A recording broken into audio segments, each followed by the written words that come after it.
الحمد لله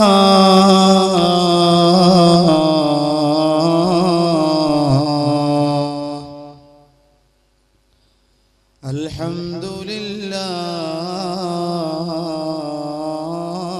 لله الذي أفاض على عباده النعمة وكتب على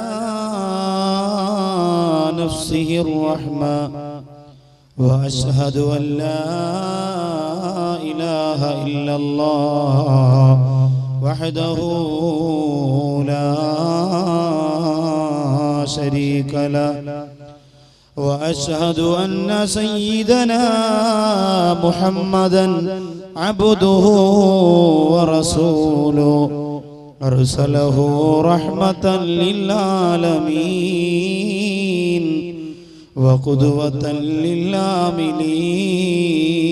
للعاملين بعثه للإيمان مناديا وإلى دار السلام داعيا وللخليقة هاديا ولكتاب ينا وتاليا وبمرضاته سائيا وبالمعروف آمرا وبالمنكر ناهيا اللهم صل على روح سيدنا محمد في الأرواح اللهم صل على جسد سيدنا محمد في الأجساد اللهم صل على قبر سيدنا محمد في القبور اللهم صل على صورة سيدنا محمد في الصغر اللهم صل على اسم سيدنا محمد في الأسماء وعلى آله وأصحابه الفائزين أجمعين يا جابر كل جبار ويا مؤنس كل وحيد ويا صاحب كل غريب ويا ميسر كل يسير ويا من لا يحتاج إلى البيان والتفسير أفوض أمري إلى الله أفوض أمري إلى الله أفوض أمري إلى الله إن الله بصير بالعباد أعوذ بالله من الشيطان الرجيم بسم الله الرحمن الرحيم المال والبنون زينة الحياة الدنيا والباقيات الصالحات خير عند ربك ثوابا وخير أملا صدق الله مولانا الذي العظيم وصدق وبلغ رسوله النبي الكريم ونحن على ذلك من الشاهدين الشاكرين والحمد لله رب العالمين إن مما أخاف عليكم بعدي أن يفتح عليكم من زهرة الدنيا وزينتها الحديث قال شفيعنا محمد مصطفى صلى الله عليه وعلى آله وصحابه واتباعه أجمعين صلى الإله على النبي وسلم دهبا كما بدر وشادا واللما أعداد كل مكونات كلما حج العتيق وزمزما وحتيما صلوا عليه وسلموا تسليما തിരുത്തോഹ റസൂലിനെ പ്രണയിച്ചു ഒരു ചെല്ല കിളി വിങ്ങി വിതുമ്പി പാടി പ്രേമ പിരീശത്താൽ മനം നൊന്ത് കരഞ്ഞ് പാടി ഇഷ്കിൻ്റെ ബഹറായ റസൂലുള്ളാഹ് പിരിഞ്ഞു പോയി വിഷാദത്തിൻ നിസലുമൂളി കരള് പൊട്ടി എൻ്റെ വ്യത ചൊല്ലാനിനിയാരി ഉലകിൽ ബാക്കി എൻ്റെ വ്യത ചൊല്ലാൻ ഇനിയാരി ഉലകിൽ ബാക്കി സദാ ചേലിൽ ചിരി ചിന്തും നിലാവിന്ന് മറയുന്നു മുഴുത്താരാഗണങ്ങളും വിലപിക്കുന്നു ഇളം തെന്നൽ കരയുന്നു ഇനിയാരെ തഴുകും ഞാൻ മലർമേലി മണത്തിൻ്റെ കൊതി തീർന്നില്ല മലർമേലി മണത്തിൻ്റെ കൊതി തീർന്നില്ല തിരുത്തോഹ റസൂലിനെ പ്രണയിച്ചു ഒരു ചെല്ല കിളി വിങ്ങി വിതുമ്പി പാടി പ്രേമ പിരീശത്താൽ മനം നൊന്ത് കരഞ്ഞു പാടി ഇഷ്കിൻ്റെ ബഹറായ റസൂലുള്ളാഹ് പിരിഞ്ഞു പോയി വിഷാദത്തിൻ നിസലുമൂളി കരള് പൊട്ടി എൻ്റെ വ്യത ചൊല്ല ഇനിയാരി ഉലകിൽ ബാക്കി എൻ്റെ വ്യത ചൊല്ല ഇനിയാരി ഉലകിൽ ബാക്കി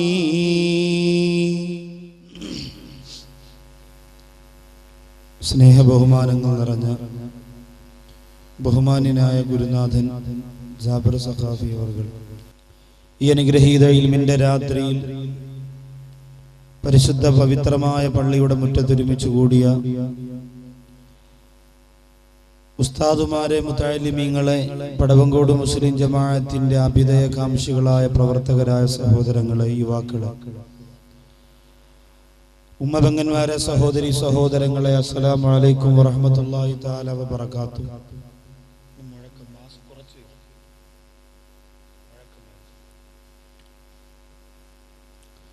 എൻ്റെ ശബ്ദം ശ്രവിക്കുന്ന ഇതര മതങ്ങളിലുള്ള സഹോദരങ്ങൾക്ക്, സഹോദരിമാർക്ക് വിശുദ്ധ ഇസ്ലാമിന്റെ തത്വോധിഷ്ഠിതമായ അഭിനന്ദനങ്ങളും അഭിവാദ്യങ്ങളും ഞാൻ ആമുഖമായി അറിയിക്കുകയാണ്. സർവാദിനാഥനും സർവപരിപാലകനും സർവേശ്വരനുമായ റബ്ബ് സുബ്ഹാനഹു വ തആല അല്ലാഹുവിന്റെ റസൂൽ ശഅബാൻ എൻ്റെ മാസമാണെന്ന് ലോകത്തോട് പറഞ്ഞ മാസത്തിന്റെ പവിത്രത കൊണ്ട് നമ്മുടെ സകല തെറ്റുകുറ്റങ്ങളും അല്ലാഹു പുറത്തു തരികയും പാപങ്ങളിൽ നിന്നൊഴിവായ ജീവിതം നയിച്ച് ലാ ഇലാഹ ഇല്ലല്ലാഹ് എന്ന പരിശുദ്ധ കലിമത്ത് തൗഹീദ് ഉച്ചരിച്ചുകൊണ്ട് മരണപ്പെടുന്ന യഥാർത്ഥ ഭാഗ്യവാന്മാരിൽ അല്ലാഹു സുബ്ഹാനഹു വ തആല നാം ഏവരെയും ഉൾപ്പെടുത്തി അനുഗ്രഹിക്കുമാറാകട്ടെ. നാം നമ്മുടെ ജീവിതത്തിൽ എന്തെല്ലാം ആഗ്രഹങ്ങൾ മനസ്സിൽ കരുതിയിട്ടാണോ ഈ സദസ്സിൽ ചെലവഴിക്കുന്നത്, ആഗ്രഹം ഈ സദസ്സ് കഴിയുന്നതോടുകൂടി അല്ലാഹു സുബ്ഹാനഹു വ തആല നമുക്ക് സാധിപ്പിച്ചു തരുമാറാകട്ടെ. ഈമാനോടുകൂടി ജീവിച്ചു മരിക്കാൻ, സൃഷ്ടാവിനോടും സൃഷ്ടികളോടുമുള്ള എല്ലാ ബാധ്യതകളും നിറവേറ്റി അല്ലാഹു പൊരുത്തപ്പെട്ട ഇഷ്ടപ്പെട്ടവരായി മരിക്കാൻ അല്ലാഹു സുബ്ഹാനഹു വ തആല നമുക്ക് തൗഫീഖ് തരട്ടെ. ആമീൻ ബിറഹ്മതിക യാ അർഹമർ റഹീമീൻ. പ്രിയമുള്ള സഹോദരങ്ങളെ, സഹോദരിമാരെ, അള്ളാഹുവിന്റെ അതിമഹത്തായ അനുഗ്രഹം കൊണ്ട് വിശുദ്ധമായ റമദാനു ശരീഫിന് മുമ്പ് പടവങ്കോട് മുസ്ലിം ജമാഅത്തിന്റെ പരിശുദ്ധ മുറ്റത്ത് ഉള്ള നമ്മുടെ ഒരുമിച്ച് കൂടൽ ഇൽമിന് വേദിയുള്ള സംഗമവേദിയുടെ സമാപന ദിവസമാണ്. അൽഹംദുലില്ലാഹ്. ഇന്ന് നിങ്ങളോട് ചർച്ച ചെയ്യാൻ പോകുന്ന വിഷയം ആത്മാവിന്റെ നൊമ്പരങ്ങൾ, അഥവാ നമ്മുടെ റൂഹ് നമ്മുടെ ശരീരത്തിൽ നിന്ന് പിരിഞ്ഞതിനു ശേഷം ആ റൂഹ് നമ്മുടെ ശരീരമാകുന്ന ആ തടിയിലേക്ക് നോക്കിക്കൊണ്ട് നൊമ്പരത്തോടെ വിളിച്ചു പറയുന്ന പ്രത്യേകമായ 10 രംഗങ്ങൾ. അത് ജീവിതത്തിൽ ഓരോ സഹോദരങ്ങളും സഹോദരിമാരും പഠിച്ചിരിക്കണം, മനസ്സിലാക്കിയിരിക്കണം, ആവശ്യമാണ്. അള്ളാഹു മനസ്സിലാക്കാൻ തൗഫീഖ് തരട്ടെ. പ്രിയമുള്ള സഹോദരങ്ങൾ, അല്ലാഹു സുബ്ഹാനഹു വ തആല ഒരു മനുഷ്യന് കൊടുക്കുന്ന ഏറ്റവും വലിയ അവന്റെ കൂട്ട്, ഏറ്റവും വലിയ അവന്റെ സഹപാഠി, ഏറ്റവും വലിയ അവന്റെ സഹകാരി നമ്മുടെ സുഹൃത്തുക്കളോ നമ്മുടെ ബന്ധുക്കളോ നമ്മുടെ കുടുംബക്കാരോ നമ്മുടെ സഹപാഠികളോ ആയിട്ട് നാം കണക്കാക്കുന്ന ആരുമല്ല. ഏറ്റവും അധികം നമ്മളോട് സഹകരിച്ചിരിക്കുന്ന നമ്മുടെ ശരീരത്തിന്റെ കൂടെ എല്ലാ നൊമ്പരത്തിലും സങ്കടത്തിലും സന്തോഷത്തിലും സല്ലാപത്തിലും പങ്കുചേരുന്ന ഒരു കൂട്ടുകാരൻ അല്ലാഹു സുബ്ഹാനഹു വ തആല നമുക്ക് തന്നിട്ടുണ്ട്. ആ കൂട്ടുകാരൻ നമ്മുടെ ആത്മാവാണ്, അഥവാ റൂഹ. 4ാമത്തെ മാസം എന്റെയും നിങ്ങളുടെയും ഉമ്മായുടെ ഉദരത്തിനകത്ത് 4ാമത്തെ മാസം വരെ വെറും മാംസകഷണമായി കിടന്നിരുന്നവരാണ് ഞാനും നിങ്ങളും. 1ാമത്തെ മാസം തന്നെ ഒരു കുഞ്ഞിന് ഉമ്മായുടെ ഗർഭാശയത്തിനകത്ത് ജീവൻ അല്ലാഹു സുബ്ഹാനഹു വ തആല കൊടുക്കാറില്ല. അപ്പൊ ഇപ്പോ ഭാര്യ ഭർത്താക്കന്മാരെ സംബന്ധിച്ചിടത്തോളം 4ാമത്തെ മാസമാകുമ്പോൾ ഭാര്യ തന്റെ വയറ്റിലേക്ക് കൈവച്ചുകൊണ്ട് പറയും, കുഞ്ഞിതാ ചലിക്കുന്നുണ്ട്, കുഞ്ഞിന്റെ തല ഇവിടെ ഇരിക്കാണ്, കുഞ്ഞിന്റെ കാല് ഇവിടെ ഇരിക്കാണ് എന്നൊക്കെ പറയും. അത് മോശമല്ല, അതൊരു കുടുംബജീവിതത്തിന്റെ ഒഴിച്ചുകൂടാനാകാത്ത വല്ലാത്ത ഒരു രസമാണ്, സുഖമാണ്, അനുഭവമാണ്. അള്ളാഹു അത് അനുഭവിക്കാൻ ഭാഗ്യം കിട്ടാത്ത ഏതെങ്കിലും ദമ്പതികൾ ഈ പള്ളിയുടെ മുറ്റത്ത് ശഅബാന്റെ രാത്രിയിൽ കൂടിയിട്ടുണ്ട് എങ്കിൽ ഇന്നത്തെ വിഷയത്തിന്റെ ബറക്കത്ത് കൊണ്ടും ഈ സദസ്സിന്റെ ഹക്ക് കൊണ്ടും അല്ലാഹു അവർക്ക് മക്കളെ കൊടുത്ത് അനുഗ്രഹിക്കുമാറാകട്ടെ. അപ്പോൾ അതുവരെ ചലനമില്ലാതെ കിടക്കുന്ന വെറും മാംസ ശരീരമായിരുന്നു ഉമ്മായുടെ ഉദരത്തിനകത്ത് ഞാനും നിങ്ങളും. 4ാമത്തെ മാസമാകുമ്പോ അല്ലാഹു സുബ്ഹാനഹു വ തആല റൂഹ് അഥവാ ആത്മാവിനെ ശരീരത്തിലേക്ക് കൊടുക്കുമ്പോഴാണ് ഉദരത്തിനകത്ത് ആത്മാവിന്, ആ ശരീരത്തിന് ജീവൻ വരുന്നത്. അങ്ങനെയാണ് ആ ശരീരം ചലിച്ചു തുടങ്ങുന്നത്. അന്ന് അല്ലാഹു സുബ്ഹാനഹു വ തആല എനിക്കും നിങ്ങൾക്കും തന്ന ആത്മാവ്, അതേ ആത്മാവ് ഇന്നും നമ്മുടെ ശരീരത്തിൽ ഉള്ളതുകൊണ്ടാണ് ഞാൻ നിങ്ങളോട് വഅദ് പറയുന്നത്, നിങ്ങൾ എന്റെ വഅദ് ശ്രവിച്ചുകൊണ്ടിരിക്കുന്നത്. ദൂര സ്ഥലത്തു നിന്നൊക്കെ ഓരോരുത്തരും വന്നത് അവരുടെ ശരീരത്തിൽ അല്ലാഹു കൊടുത്ത ആത്മാവിന് കേടുവരാത്തത് കൊണ്ടാണ്.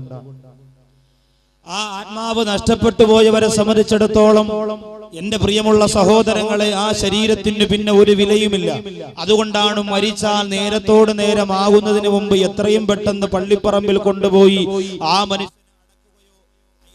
ആചാരപ്രകാരം എന്റെ പ്രിയപ്പെട്ടവരെ വിറക് കൂട്ടിയിട്ട് കത്തിച്ചു കളയുകയോ ചെയ്യുന്നത്. ആ ശരീരത്തിന് ഒരു ഉപയോഗവുമില്ല, അതിന്റെ റൂഹ് പോയി. സത്ത് എന്ന് പറയുന്നത്, ശരീരത്തിന്റെ സത്ത് എന്ന് പറയുന്നത് റൂഹാണ്. അതുകൊണ്ടാണ് ഒരാൾ മരിച്ചു പോകുമ്പോ, റൂഹ് പോകുമ്പോ ചില ആൾക്കാര് ചത്തുപോയി എന്ന് പറയും. യഥാർത്ഥത്തിൽ ചത്തുപോയി എന്നല്ല പറയാനുള്ളത്, സത്തുപോയി എന്നാണ് പറയാനുള്ളത്. ശരീരത്തിന്റെ സത്ത് പോകുന്നതിനാണ് നമ്മൾ സാധാരണ സ്വാഭാവികമായി ചത്തുപോയി എന്ന് പറയുക. അപ്പൊ നമ്മുടെ ശരീരത്തിന്റെ സത്ത് ആത്മാവാണ്, നമ്മുടെ ശരീരത്തിന്റെ സ്വത്ത് ആത്മാവാണ്. നമുക്ക് തരുന്നത് നമ്മുടെ ഉമ്മായുടെ ഉദരത്തിനകത്ത് ഞാനും നിങ്ങളും 4 മാസം ചിലവഴിച്ച് കഴിയുമ്പോഴാണ്. അത് കഴിഞ്ഞാൽ പിന്നെ ആ റൂഹ് നമ്മുടെ ശരീരത്തിലൂടെ വളരാൻ തുടങ്ങി നമ്മുടെ ശരീരത്തെ വളർത്തുന്നു. നമ്മുടെ ശരീരത്തിനൊരു പേരുണ്ടാകുന്നു. ആ പേര് വിളിക്കുമ്പോ റൂഹുള്ളത് കൊണ്ട് വിളി കേൾക്കുന്നു. ആ റൂഹുള്ളത് കൊണ്ട് ഇഴയുന്നു. ആ റൂഹുള്ളത് കൊണ്ട് പിച്ച വെച്ച് നടക്കുന്നു. ആ റൂഹുള്ളത് കൊണ്ട് നഴ്സറിയിൽ പോകുന്നു.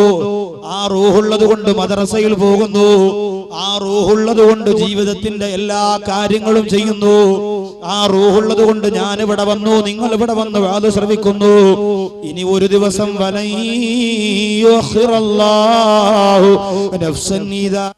ഇനി ആ റൂഹിനെ അള്ളാഹു തന്നതുപോലെ തിരിച്ചെടുക്കുന്ന ഒരു സമയമുണ്ട്. അല്ലാഹു തആല നമുക്ക് നമ്മുടെ റൂഹ് തന്നതുപോലെ റഹ്മാനായ പടച്ചതമ്പുരാൻ തിരിച്ചെടുക്കുന്ന ഒരു സമയമുണ്ട്. ആ സമയത്ത് അല്ലാഹു നമ്മുടെ ശരീരത്തിലേക്ക് ഏൽപ്പിച്ച റൂഹിന് ഒരു പോറല് പോലും ഏൽപ്പിക്കാതെ തിരിച്ചു കൊടുക്കൽ നമ്മുടെ ബാധ്യതയാണ്. ഒരു പോറല് പോലും ഏൽപ്പിക്കാതെ തിരിച്ചു കൊടുക്കൽ നമ്മുടെ ബാധ്യതയാണ്. ശരീരം നമ്മൾ മിനുക്കുന്നുണ്ട്. ശരീരത്തിന്റെ ഏതെങ്കിലും ഒരു ഭാഗത്തിന് എന്തെങ്കിലും തകരാറ് വന്നാൽ ലക്ഷക്കണക്കിന് രൂപ ചിലവഴിച്ചുകൊണ്ട് ചികിത്സിക്കാൻ എന്റെ പ്രിയപ്പെട്ടവരെ നമ്മൾ സമയം ചിലവഴിക്കുന്നുണ്ട്. 30 ലക്ഷവും 40 ലക്ഷവും 60 ലക്ഷവും രൂപയുടെ അവയവ മാറ്റിവെക്കൽ ശസ്ത്രക്രിയക്ക് പോലും ഞാനും നിങ്ങളും വിധേയരാകുമ്പോൾ ഹൃദയത്തിന്റെ രോഗത്തെക്കുറിച്ചോ ഹൃദയത്തിന്റെ മാലിന്യത്തെക്കുറിച്ചോ സംഭവിച്ചു പോകുന്ന ബുദ്ധിമുട്ടുകൾ സംബന്ധിച്ചോ നമ്മൾ ആരും ചിന്തിക്കാറില്ല. അതിനെക്കുറിച്ച് ചിന്തിക്കണം.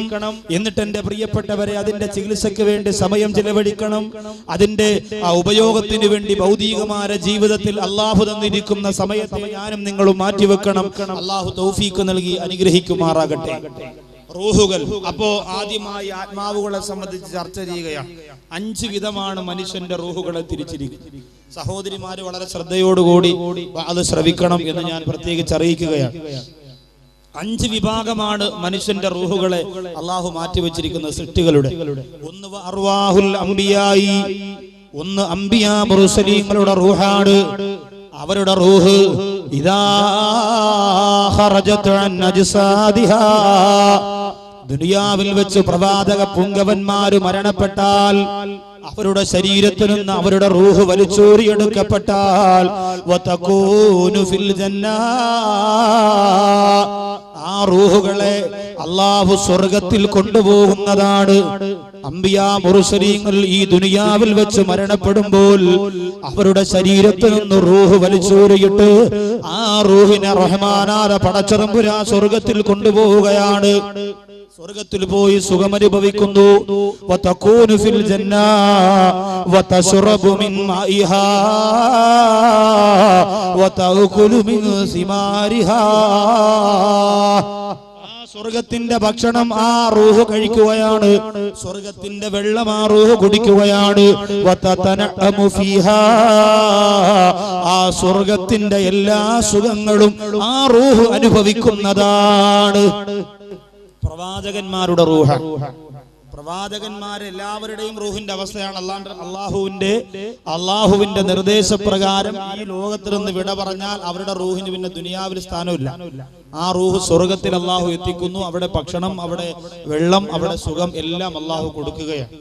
പക്ഷെ ഇന്ന് എന്തിനെല്ലാ പ്രവാചകന്മാരെ കുറിച്ചും പറയുന്നു?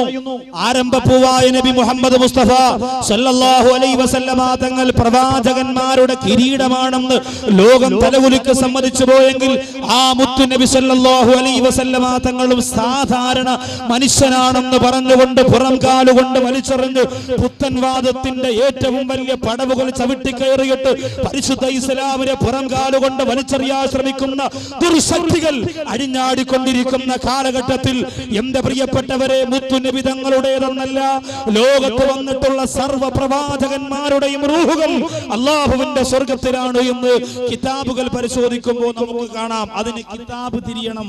മലയാളം പുസ്തകം കശത്ത് വെച്ചുകൊണ്ട് ദീൻ പഠിക്കാൻ നടന്നാൽ അത് പറ്റത്തില്ല. എന്റെ പ്രിയപ്പെട്ടവരെ, അള്ളാഹുവിന്റെ പരിശുദ്ധ ഖുർആൻ, അള്ളാഹുവിന്റെ പ്രവാചകന്മാർ ലോകത്ത് സമ്മാനിച്ച മുത്തുനബി സല്ലല്ലാഹു അലൈഹി വസല്ലമ തങ്ങൾ പഠിപ്പിച്ച ഹദീസ്, അതിനെ വിചിന്തനം ചെയ്തുകൊണ്ട് ലോകത്ത് കടന്നു പോയിട്ടുള്ള മുഹദ്ദിസീങ്ങൾ രേഖപ്പെടുത്തി വെച്ചിരിക്കുന്ന ആയിരക്കണക്കിന് കിതാബുകൾ എന്റെ പ്രിയപ്പെട്ടവരെ പരതാൻ എനിക്കും നിങ്ങൾക്കും മനസ്സുണ്ടാവണം. അത് ഏതെങ്കിലും ഒരു അറ്റവും മൂലയും സംഘടന വളർത്താൻ വേണ്ടി തലേ ചുമന്നുകൊണ്ട് നടന്നാൽ അള്ളാഹുവിന്റെ ഹബീബിനെ കുറിച്ച് ബോധ്യമാകാൻ എന്റെ പ്രിയപ്പെട്ടവരെ നമുക്ക് കഴിയുകയില്ല. എല്ലാ പ്രവാചകന്മാരുടെയും റൂഹ് അള്ളാഹുവിന്റെ സ്വർഗത്തിൽ പോയി ഭക്ഷണം കഴിക്കുന്നു, സ്വർഗത്തിൽ വെള്ളം കുടിക്കുന്നു, സ്വർഗത്തിന്റെ സുഖം അനുഭവിക്കുന്നു. നിസ്സംശയം ആ കാര്യത്തിൽ ഞാനും നിങ്ങളും ഖണ്ഡിതമായ രീതിയിൽ വിശ്വസിച്ചിരിക്കണം. ഇല്ലെങ്കിൽ അപകടമാണ്. പ്രവാചകന്മാരുടെ റൂഹത സഹോദരിമാർക്ക് പോലും ഇന്ന് അള്ളാഹുവിന്റെ റസൂലിനെ വേണ്ട. പഴയ കാലത്തെ പോലെയല്ല. പടവങ്കോട് പള്ളിയുടെ പരിശുദ്ധമായ മുറ്റത്ത് പണ്ട് കാലത്ത് ജീവിച്ചിരുന്ന ചെറ്റക്കുടിലായിരുന്നപ്പോൾ മഴ പെയ്താൽ വെള്ളം അകത്തിറങ്ങിയിരുന്ന കാലഘട്ടത്തിൽ എന്റെ പ്രിയപ്പെട്ട ഉമ്മമാര് മഗ്‌രിബ് നിസ്കാരം കഴിഞ്ഞ നൂറുകണക്കിന് സ്വലാത്ത് ചൊല്ലുമായിരുന്നു, യാസീനോതുമായിരുന്നു, ഖുർആനോതുമായിരുന്നു. ഇന്ന് പണപ്പെരുപ്പം വന്നപ്പോ പള്ളിയെക്കാളും വലിയ കൊട്ടാരം കിട്ടിയപ്പോ അല്ലാഹുവിന്റെ ദീൻ മറന്നുകൊണ്ട് ഭൗതികമായ ലോകത്തിന്റെ ആഡംബരത്തിന് വേണ്ടി ജീവിക്കുന്ന എന്റെ പ്രിയപ്പെട്ട പെങ്ങളെ, ഈ ലോകത്ത് ജീവിക്കാനുള്ള സ്വാതന്ത്ര്യം നിനക്ക് വാങ്ങിത്തന്നത് മദീനയുടെ മണമേറ്റ് കിടക്കുന്ന മണവാളനായ ആമിനാടെ മുത്തുബോ നബി മുഹമ്മദ് മുസ്തഫ സല്ലല്ലാഹു അലൈഹി വസല്ലമ തങ്ങളാണ്. ഈ ലോകത്ത് ജീവിക്കാനുള്ള സ്വാതന്ത്ര്യം ഒരു പെണ്ണിന് സ്ത്രീകളെ സംബന്ധിച്ചിടത്തോളം സ്ത്രീകൾ പിറന്നു വീണാൽ ചോരയുടെ മണം മാറുന്നതിന് മുമ്പ് അറേബ്യയുടെ മണ്ണുമാന്തിയിട്ട് കുടിച്ചു മൂടിയിരുന്ന ഉപ്പമാരുടെ ഒരു കാലഘട്ടം ഉണ്ടായിരുന്നു.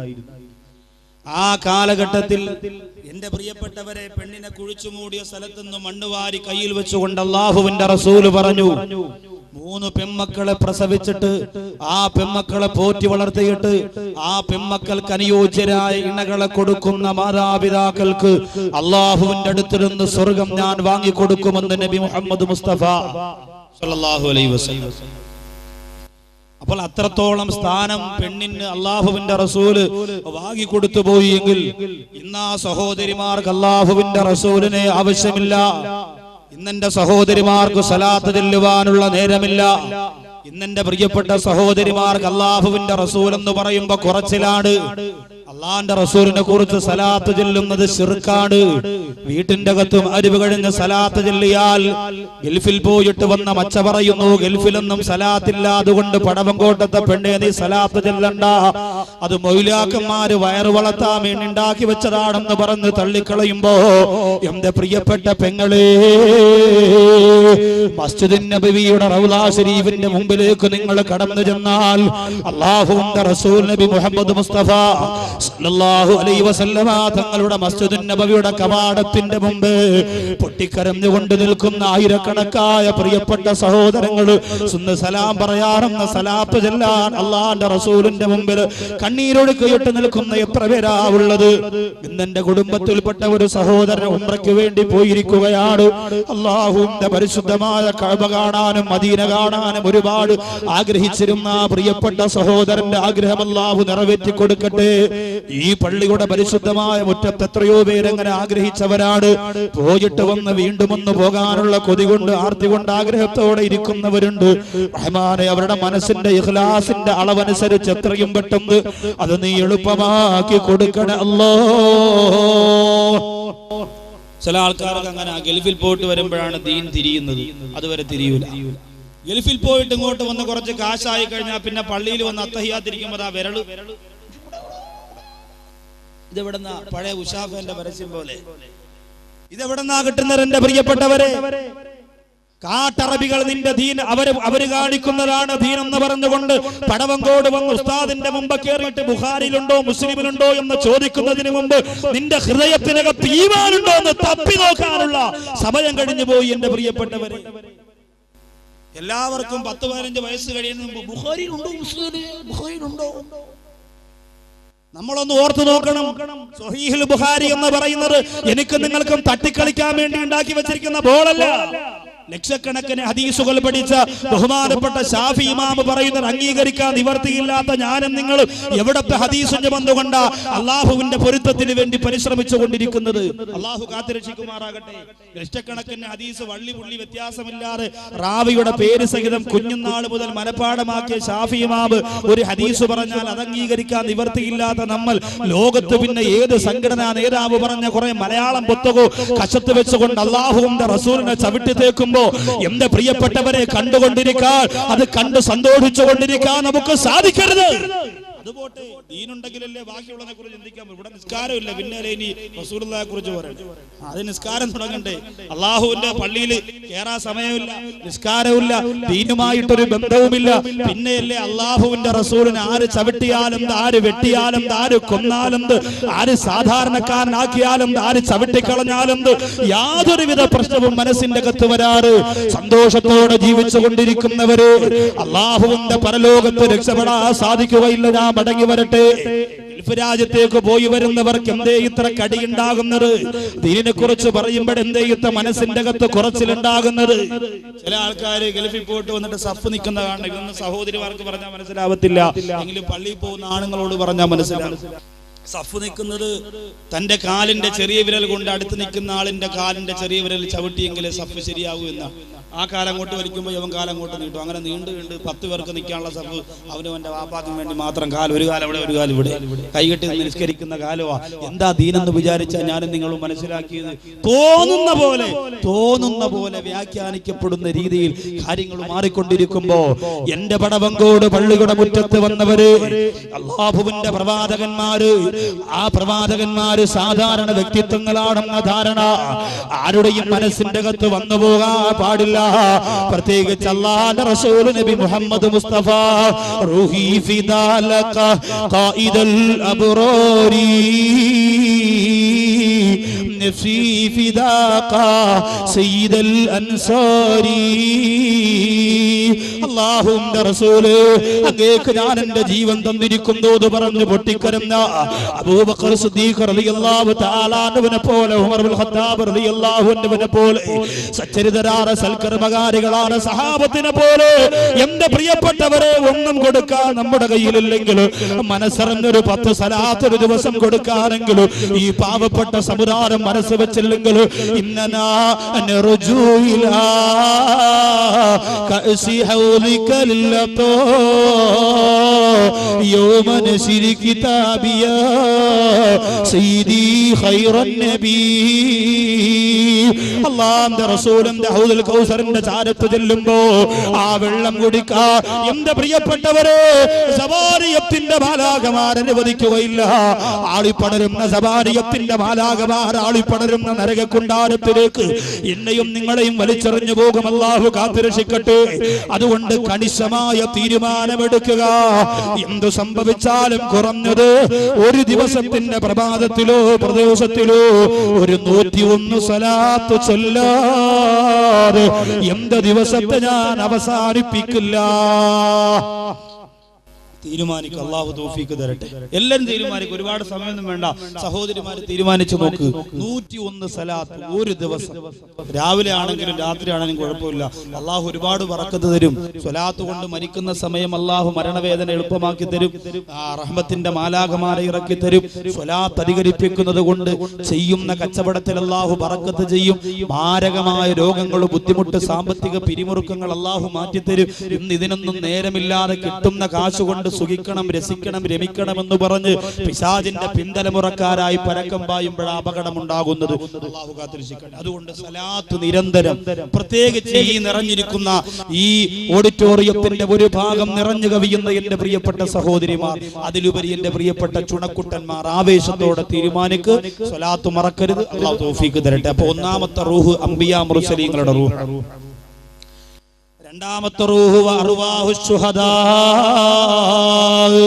ശുഹദാക്കളുടെ റൂഹാണ്, രക്തസാക്ഷികളുടെ റൂഹാണ്.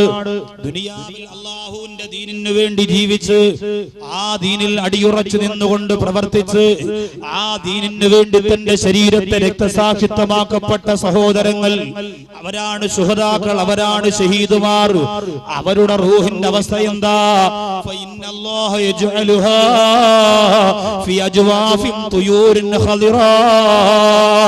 അവര് മരണപ്പെട്ടു പോയാൽ അവരുടെ റൂഹ് ശരീരത്തിൽ നിന്ന് പിരിഞ്ഞ ഉടനെ പച്ച ചിറകുകളുള്ള സ്വർഗത്തിന്റെ ഒരു വിഭാഗം പക്ഷികളുണ്ട്. ആ പക്ഷികളുടെ ഉള്ളിലേക്ക് ആ റൂഹിനെ അല്ലാഹു കടത്തുന്നതാ. എന്നിട്ട് ആ പക്ഷികൾ വതദൂറു ബിഹാ ഫീ അൻഹാരിൽ ജന്ന, സ്വർഗത്തിന്റെ അരുവികൾക്ക് മുകളിലൂടെ ആ പക്ഷികൾ ഇങ്ങനെ പറക്കുന്നതാ. മാത്രമല്ല വതഅകുലു മിൻ സിമാരിഹാ, ആ സ്വർഗത്തിന്റെ ഭക്ഷണം ആ പക്ഷികൾ കഴിക്കുന്നതാ. വതശറബു മിൻ മായിഹാ, ആ സ്വർഗത്തിന്റെ വെള്ളം ആ പക്ഷികൾ കുടിക്കുന്നതാണ്. ആരാണ് ഷഹീദ് എന്ന് പറഞ്ഞാൽ? രക്തസാക്ഷികൾ എന്ന് പറഞ്ഞാൽ ആരാ? അല്ലാഹുവിന് വേണ്ടി ജീവൻ മരണ പോരാട്ടം നടത്തി ഭൗതികമായ മാനദണ്ഡങ്ങളെ മുഴുവനും അല്ലാഹുവിന്റെ ദീനിന് വേണ്ടി മാറ്റിവെച്ചുകൊണ്ട് എന്റെ റബ്ബ് എന്നുള്ള ഒരൊറ്റ തീരുമാനത്തിന് വേണ്ടി എല്ലാ സുഖങ്ങളെയും വലിച്ചെറിഞ്ഞ് പോരാട്ട വീര്യത്തോടെ ഇസ്ലാമിന്റെ ശത്രുവിന്റെ മുന്നിൽ ആനന്ദവും ആർഭാടവും പുറംകാലുകൊണ്ട് വലിച്ചെറിഞ്ഞ് ഈമാനിന്റെ ആഴമുള്ള കൽബ് ലോകത്ത് പണിത് കാണിച്ചു കൊടുത്ത ഇസ്ലാമിന്റെ രക്തസാക്ഷിത്വം വരിച്ചവർ മക്കയിലേക്ക് മദീനയിലേക്ക് പോകുമ്പോൾ ഒരുപാട് രക്തസാക്ഷികളെ അടക്കം ചെയ്യപ്പെട്ടിരിക്കുന്നത് കാണാം. അതിലേറ്റവും പ്രധാനപ്പെട്ടതാണ് അല്ലാഹുവിന്റെ ഹബീബ് വല്ലാതെ കരഞ്ഞുപോയ റസൂലുള്ളാഹി സ്വല്ലല്ലാഹു അലൈഹി വസല്ലമ തങ്ങളെ ഒരുപാട് ഇഷ്ടപ്പെട്ടു പോയിരുന്ന ഹംസ റളിയല്ലാഹു അൻഹു. ഹിന്ദെന്ന് പറയുന്ന പെണ്ണ് ഉഹദ് യുദ്ധത്തിന്റെ രണാങ്കണത്തിൽ ഹംസ റളിയല്ലാഹു തആല അൻഹുവിന്റെ ശരീരത്തെ പിച്ചി ചീന്തിയിട്ട് കരള് പുറത്തെടുത്തിട്ട് ചവച്ചരച്ച് വലിച്ചു ദൂരേക്ക് തുപ്പിയെറിഞ്ഞപ്പോ അല്ലാഹുവിന്റെ റസൂല് പൊട്ടിക്കരഞ്ഞു പോയ ഒരേ ഒരു ഷഹീദിന്റെ പേര് ഹംസ റളിയല്ലാഹു അൻഹു എന്നാണ്. എന്നാൽ ഇന്ന് ചില വിവരം കെട്ടവര് ഹംസ റളിയല്ലാഹു അൻഹുവിനെ അടക്കിയിരിക്കുന്ന സ്ഥലത്ത് പോയാ സലാം പോലും പറയാൻ നിൽക്കാറില്ല. കാരണം എന്തേ? സലാം പറയുന്നത് ശിർക്കാണ്. ഹംസ റളിയല്ലാഹു അൻഹുവിന് സലാം പറഞ്ഞാൽ ശിർക്കായി. വേണ്ട, നിന്റെ സലാം കേൾക്കാൻ ഹംസ റളിയല്ലാഹു അൻഹു ഒരു താല്പര്യമില്ല. നീ അത്രയ്ക്ക് വൃത്തികെട്ടവനാണെന്ന് ബഹുമാനപ്പെട്ടവർക്കറിയാം. നീ സലാം പറയല്ലേ എന്ന് ഹംസ റളിയല്ലാഹു അൻഹു അല്ലാഹുവിനോട് ദുആ ചെയ്തുകൊണ്ടിരിക്കുകയാണ്. ചെന്നിട്ട് അമ്മായിയമ്മയും മരുമോളും പിണങ്ങിയിരിക്കുന്ന പോലെ ഹംസ റളിയല്ലാഹു അൻഹുവിന്റെ ഖബറിന്റെ ഭാഗത്തൊന്ന് ചെന്ന് നോക്കിയിട്ട് തിരിച്ചപ്പോഴേ വരിക. ഇതൊക്കെ പറയുമ്പോ സഹോദരിമാരെ, നിന്റെ കയ്യിൽ കിടക്കുന്ന 2 വള ഊരി വിറ്റാൽ ഇന്ന് ഹജ്ജിന് പോയിട്ട് തിരിച്ചു വരാം.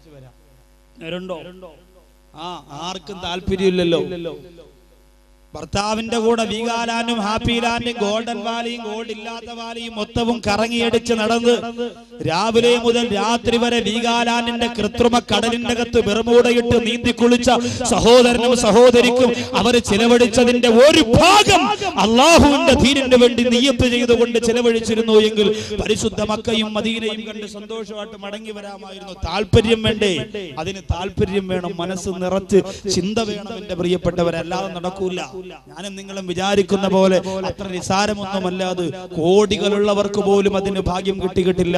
അതിന് അള്ളാഹു ശരിയിട്ടുകൊണ്ട് അള്ളാഹു തിരഞ്ഞെടുക്കുന്നവർക്കാണ് ആ പുണ്യഭൂമിയിലേക്ക് പോയിട്ട് വരാൻ കഴിയുക. എല്ലാവരും നിയ്യത്ത് ചെയ്യ്. അവിടെ എത്തിയില്ലെങ്കിൽ ഈ ജീവിതം കൊണ്ട് ഒരർത്ഥവും വല്ലാഹി ഒരർത്ഥവുമില്ല.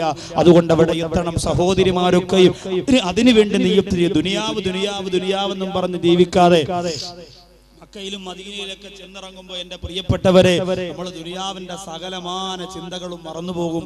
കാണണ്ടേ, ഖദീജ ബീവി റളിയല്ലാഹു അൻഹ കിടക്കുന്ന ഖബർ കാണണ്ടേ, ഫാത്തിമ ബീവി റളിയല്ലാഹു അൻഹ കിടക്കുന്നത് കാണണ്ടേ. എന്ന് നിസ്കാരമില്ല, നോമ്പുമില്ല, ഒന്നുമില്ലെങ്കിലും ഏർവാടിയിലും ആറ്റിങ്കരയിലും ബസ് ടൂറിന് പോകണമെന്ന് പറയുമ്പോ ചാടി കയറാൻ മാത്രം നമ്മൾ പഠിച്ചാൽ മതിയോ?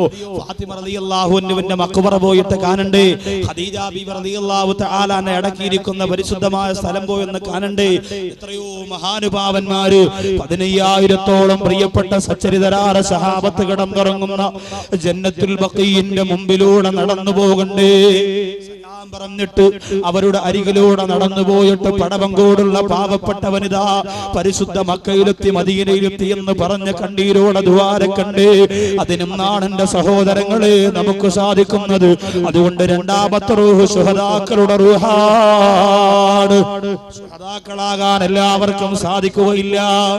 ഒരുപാട് കഷ്ടപ്പെട്ട് ത്യാഗം ചെയ്തവർക്കല്ലാതെ അള്ളാഹുവിന്റെ ഷഹീദ് എന്ന് പറയുന്ന പദവി അള്ളാഹു കൊടുക്കുകയില്ല. പിന്നെ ചിലർക്കൊക്കെ റഹ്മാനായ പടച്ച റബ്ബ് ജിഹാദ് ചെയ്യാതെ തന്നെ ഷഹീദിന്റെ പദവി കൊടുക്കുമെന്ന് പറഞ്ഞിട്ടുണ്ട്. അതിലേക്ക് ഞാൻ കടന്നാൽ എന്റെ വിഷയം തീരൂല. മൂന്നാമത്തെ റൂഹ് അർവാഹുൽ മുതീന മിനൽ മുഅ്മിനീൻ. മുഅ്മിനീങ്ങളിൽ നിന്നും അല്ലാഹുവിനെ വഴിപ്പെട്ട് ജീവിച്ചവരുടെ റൂഹ. മുഅ്മിനീങ്ങളിൽ നിന്നും അല്ലാഹുവിനെ വഴിപ്പെട്ട് ജീവിച്ച സൽക്കർമ്മകാരികളായ സത്യവിശ്വാസികളുടെ റൂഹ. ആ റൂഹ് പിരിഞ്ഞ ഉടനെ എവിടെയാണ് അല്ലാഹു കൊണ്ടുപോകുന്നത്? ആ റൂഹിനെ അല്ലാഹു സുബ്ഹാനഹു വ തആല കൊണ്ടുപോകുന്നത് മുഅ്മിനീങ്ങളുടെ റൂഹ് ഇദാ ഖറജത്തു മിൻ അജ്സാദിഹാ, അവരുടെ ശരീരത്തിൽ നിന്ന് പിരിഞ്ഞാൽ പടവങ്കോട് പള്ളിയിൽ കൃത്യമായി നിസ്കരിക്കാമെന്ന് അടുത്തു താമസിക്കുന്നവൻ, അല്ലെങ്കിൽ പടവങ്കോട് പള്ളിയുടെ പരിസരത്തുള്ള ഒരു സഹോദരി കൃത്യമായി തലമറച്ചുകൊണ്ട് യാസീൻ ഓതിക്കൊണ്ട് ഖുർആൻ ഓതിക്കൊണ്ട് ദിക്ർ ചൊല്ലിക്കൊണ്ട് നിസ്കരിക്കുന്നവളാണ്. അല്ലാഹുവിലുള്ള അചഞ്ചലമായ വിശ്വാസം, കറകളഞ്ഞ വിശ്വാസം ഹൃദയത്തിന്റെ അകത്തുള്ള പെൺകുട്ടിയാണ്, ഉമ്മയാണ്, ഉപ്പയാണ്.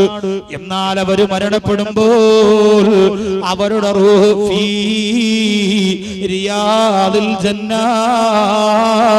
ഫീ റിയാദിൽ ജന്ന, അല്ലാഹുവിന്റെ സ്വർഗ്ഗത്തിന്റെ പൂന്തോട്ടത്തിലാണ്. മക്കള് കരയുമ്പോ, ബന്ധുക്കള് കരയുമ്പോ, നാട്ടുകാരും കുടുംബക്കാരും വന്ന് കഫം പൊതിയുന്നതിനെ കുറിച്ച്, മയ്യത്ത് കുളിപ്പിക്കുന്നതിനെ കുറിച്ചൊക്കെ പറഞ്ഞുകൊണ്ടിരിക്കുമ്പോ നിന്റെ റൂഹദാ ഫീ റിയാദിൽ ജന്ന. അപ്പോ സ്വർഗത്തിന്റെ പൂന്തോട്ടത്തിൽ അല്ലാഹു നമ്മുടെ വിശ്വാസികളുടെ റൂഹിനെ സ്വർഗത്തിന്റെ പൂന്തോട്ടത്തിൽ കൊണ്ടുപോകും. അവിടെ പോകുമ്പോ ഒരു കാര്യമുണ്ട്, ലാ തഅകുലു വലാ തശ്റബു വലാകു യൻദുറു ഇലൽ ജന്നതി ഫഖത്ത്. തിന്നാനും കുടിക്കാനും പറ്റൂല. ആ പരിശുദ്ധമായ സ്വർഗത്തിൽ നോക്കിക്കൊണ്ടിരിക്കാൻ മാത്രമേ സാധിക്കൂ. സ്വർഗത്തിന്റെ പൂന്തോട്ടത്തിൽ നിന്ന് സ്വർഗം നോക്കി കണ്ടുകൊണ്ടിരിക്കാം. അങ്ങനെ എത്രയോ പേര് നമ്മുടെ പടവങ്കോട് തന്നെ മരണപ്പെട്ടു പോയി. നിങ്ങൾ ഇന്ന് വരെ ചിന്തിച്ചിട്ടുണ്ടോ, നിങ്ങൾ മരണപ്പെട്ട നിങ്ങളുടെ റൂഹ് സ്വർഗത്തിന്റെ തോട്ടത്തിൽ, വിശ്വാസികളുടെ റൂഹായി സ്വർഗത്തിന്റെ പൂന്തോട്ടത്തിൽ പോകുന്ന റൂഹായി മാറാൻ നമ്മുടെ റൂഹിന് സാധിക്കുമോ പ്രിയപ്പെട്ടവരെ? എത്ര വഖത്ത് നിസ്കാരം നമ്മുടെ പേരിൽ ഖലാ ആയിട്ടുണ്ട്. എത്ര പേര് ഞാനും നിങ്ങളും ഫസാദ് പറഞ്ഞു, എത്ര പേരെ വഞ്ചിച്ചു, എത്ര പേരെ ചതിച്ചു. ഈ പരിശുദ്ധമായ പള്ളിയോട് തന്നെ എത്ര ക്രൂരതയാണ് ഞാനും നിങ്ങളും ചെയ്തു പോയത്. ഒന്ന് ചിന്തിക്കണേ. എന്നാ നമ്മുടെ റൂഹിന് സ്വർഗീയ ആരാമത്തിൽ സ്ഥാനമില്ല. ആരുടെ റൂഹാണ് സ്വർഗത്തിന്റെ പൂന്തോട്ടത്തില്? ആരുടെ റൂഹാണ്? ബഹുമാനപ്പെട്ട ശാഫി ഇമാമിനെ പോലെ, ഹനഫി ഇമാമിനെ പോലെ, അബൂ ഹാമിദുൽ ഗസാലി റഹിമഹുല്ലാഹിനെ പോലെ, സൈനുദ്ദീൻ മഖ്ദൂം തങ്ങളെ പോലെ എത്രയോ മൺമറഞ്ഞു പോയ മഹാനുഭാവന്മാരായ പ്രിയപ്പെട്ട സച്ചരിതരായ ആലിമീങ്ങൾ, ആരിഫീങ്ങൾ, ഔലിയാക്കന്മാര്, അല്ലാഹുവിനെ ഭയന്ന് ജീവിച്ചിരുന്നവര്, അവരൊക്കെ സ്വർഗത്തിന്റെ പൂന്തോട്ടത്തിലാകുമ്പോ ദുനിയാവിൽ പലിശ വാങ്ങിയിട്ട് കള്ളു കുടിച്ചിട്ട് തോന്നിയതുപോലെ ജീവിച്ചുകൊണ്ടിരിക്കുന്ന എന്റെയും നിങ്ങളുടെയും റൂഹിന്റെ അല്ലാഹുവിന്റെ സ്വർഗത്തിന്റെ തോട്ടത്തിൽ സ്ഥാനമുണ്ടോ? ചിന്തിച്ചേ മതിയാവുകയുള്ളൂ. ഈ രാത്രി മരണപ്പെട്ട ഈ രാത്രിയാണ് ഖാബിദുൽ അർവാഹ് അസ്റായീൽ വരുന്നതെങ്കിൽ എന്റെ പടവങ്കോടുള്ള പെങ്ങളെ, എന്തൊക്കെ കണക്കുകളാ അല്ലാഹുവിനോട് പറയാനുള്ളത്. എത്ര തെറ്റിന്റെ, എത്ര കുറ്റത്തിന്റെ, എത്ര മോശമായ പ്രവർത്തനത്തിന്റെ, എത്രയോ മ്ലേച്ഛമായ ചിന്തയുടെ പർവ്വത സമാനമായ കെട്ടുകൾ അടിച്ചിറക്കുമ്പോ അല്ലാഹുവിന്റെ സ്വർഗത്തിൽ കൊണ്ടുപോകുന്ന ഒരു നന്മ പോലും നിന്റെ ജീവിതത്തിൽ കാണൂല പെങ്ങളെ. ഇതാണ് ജീവിതമെന്ന് പറഞ്ഞ് സുഖിച്ചുകൊണ്ട് സന്തോഷിച്ചുകൊണ്ട് ജീവിക്കുന്നവരെ, വഅനീബൂ ഇലാ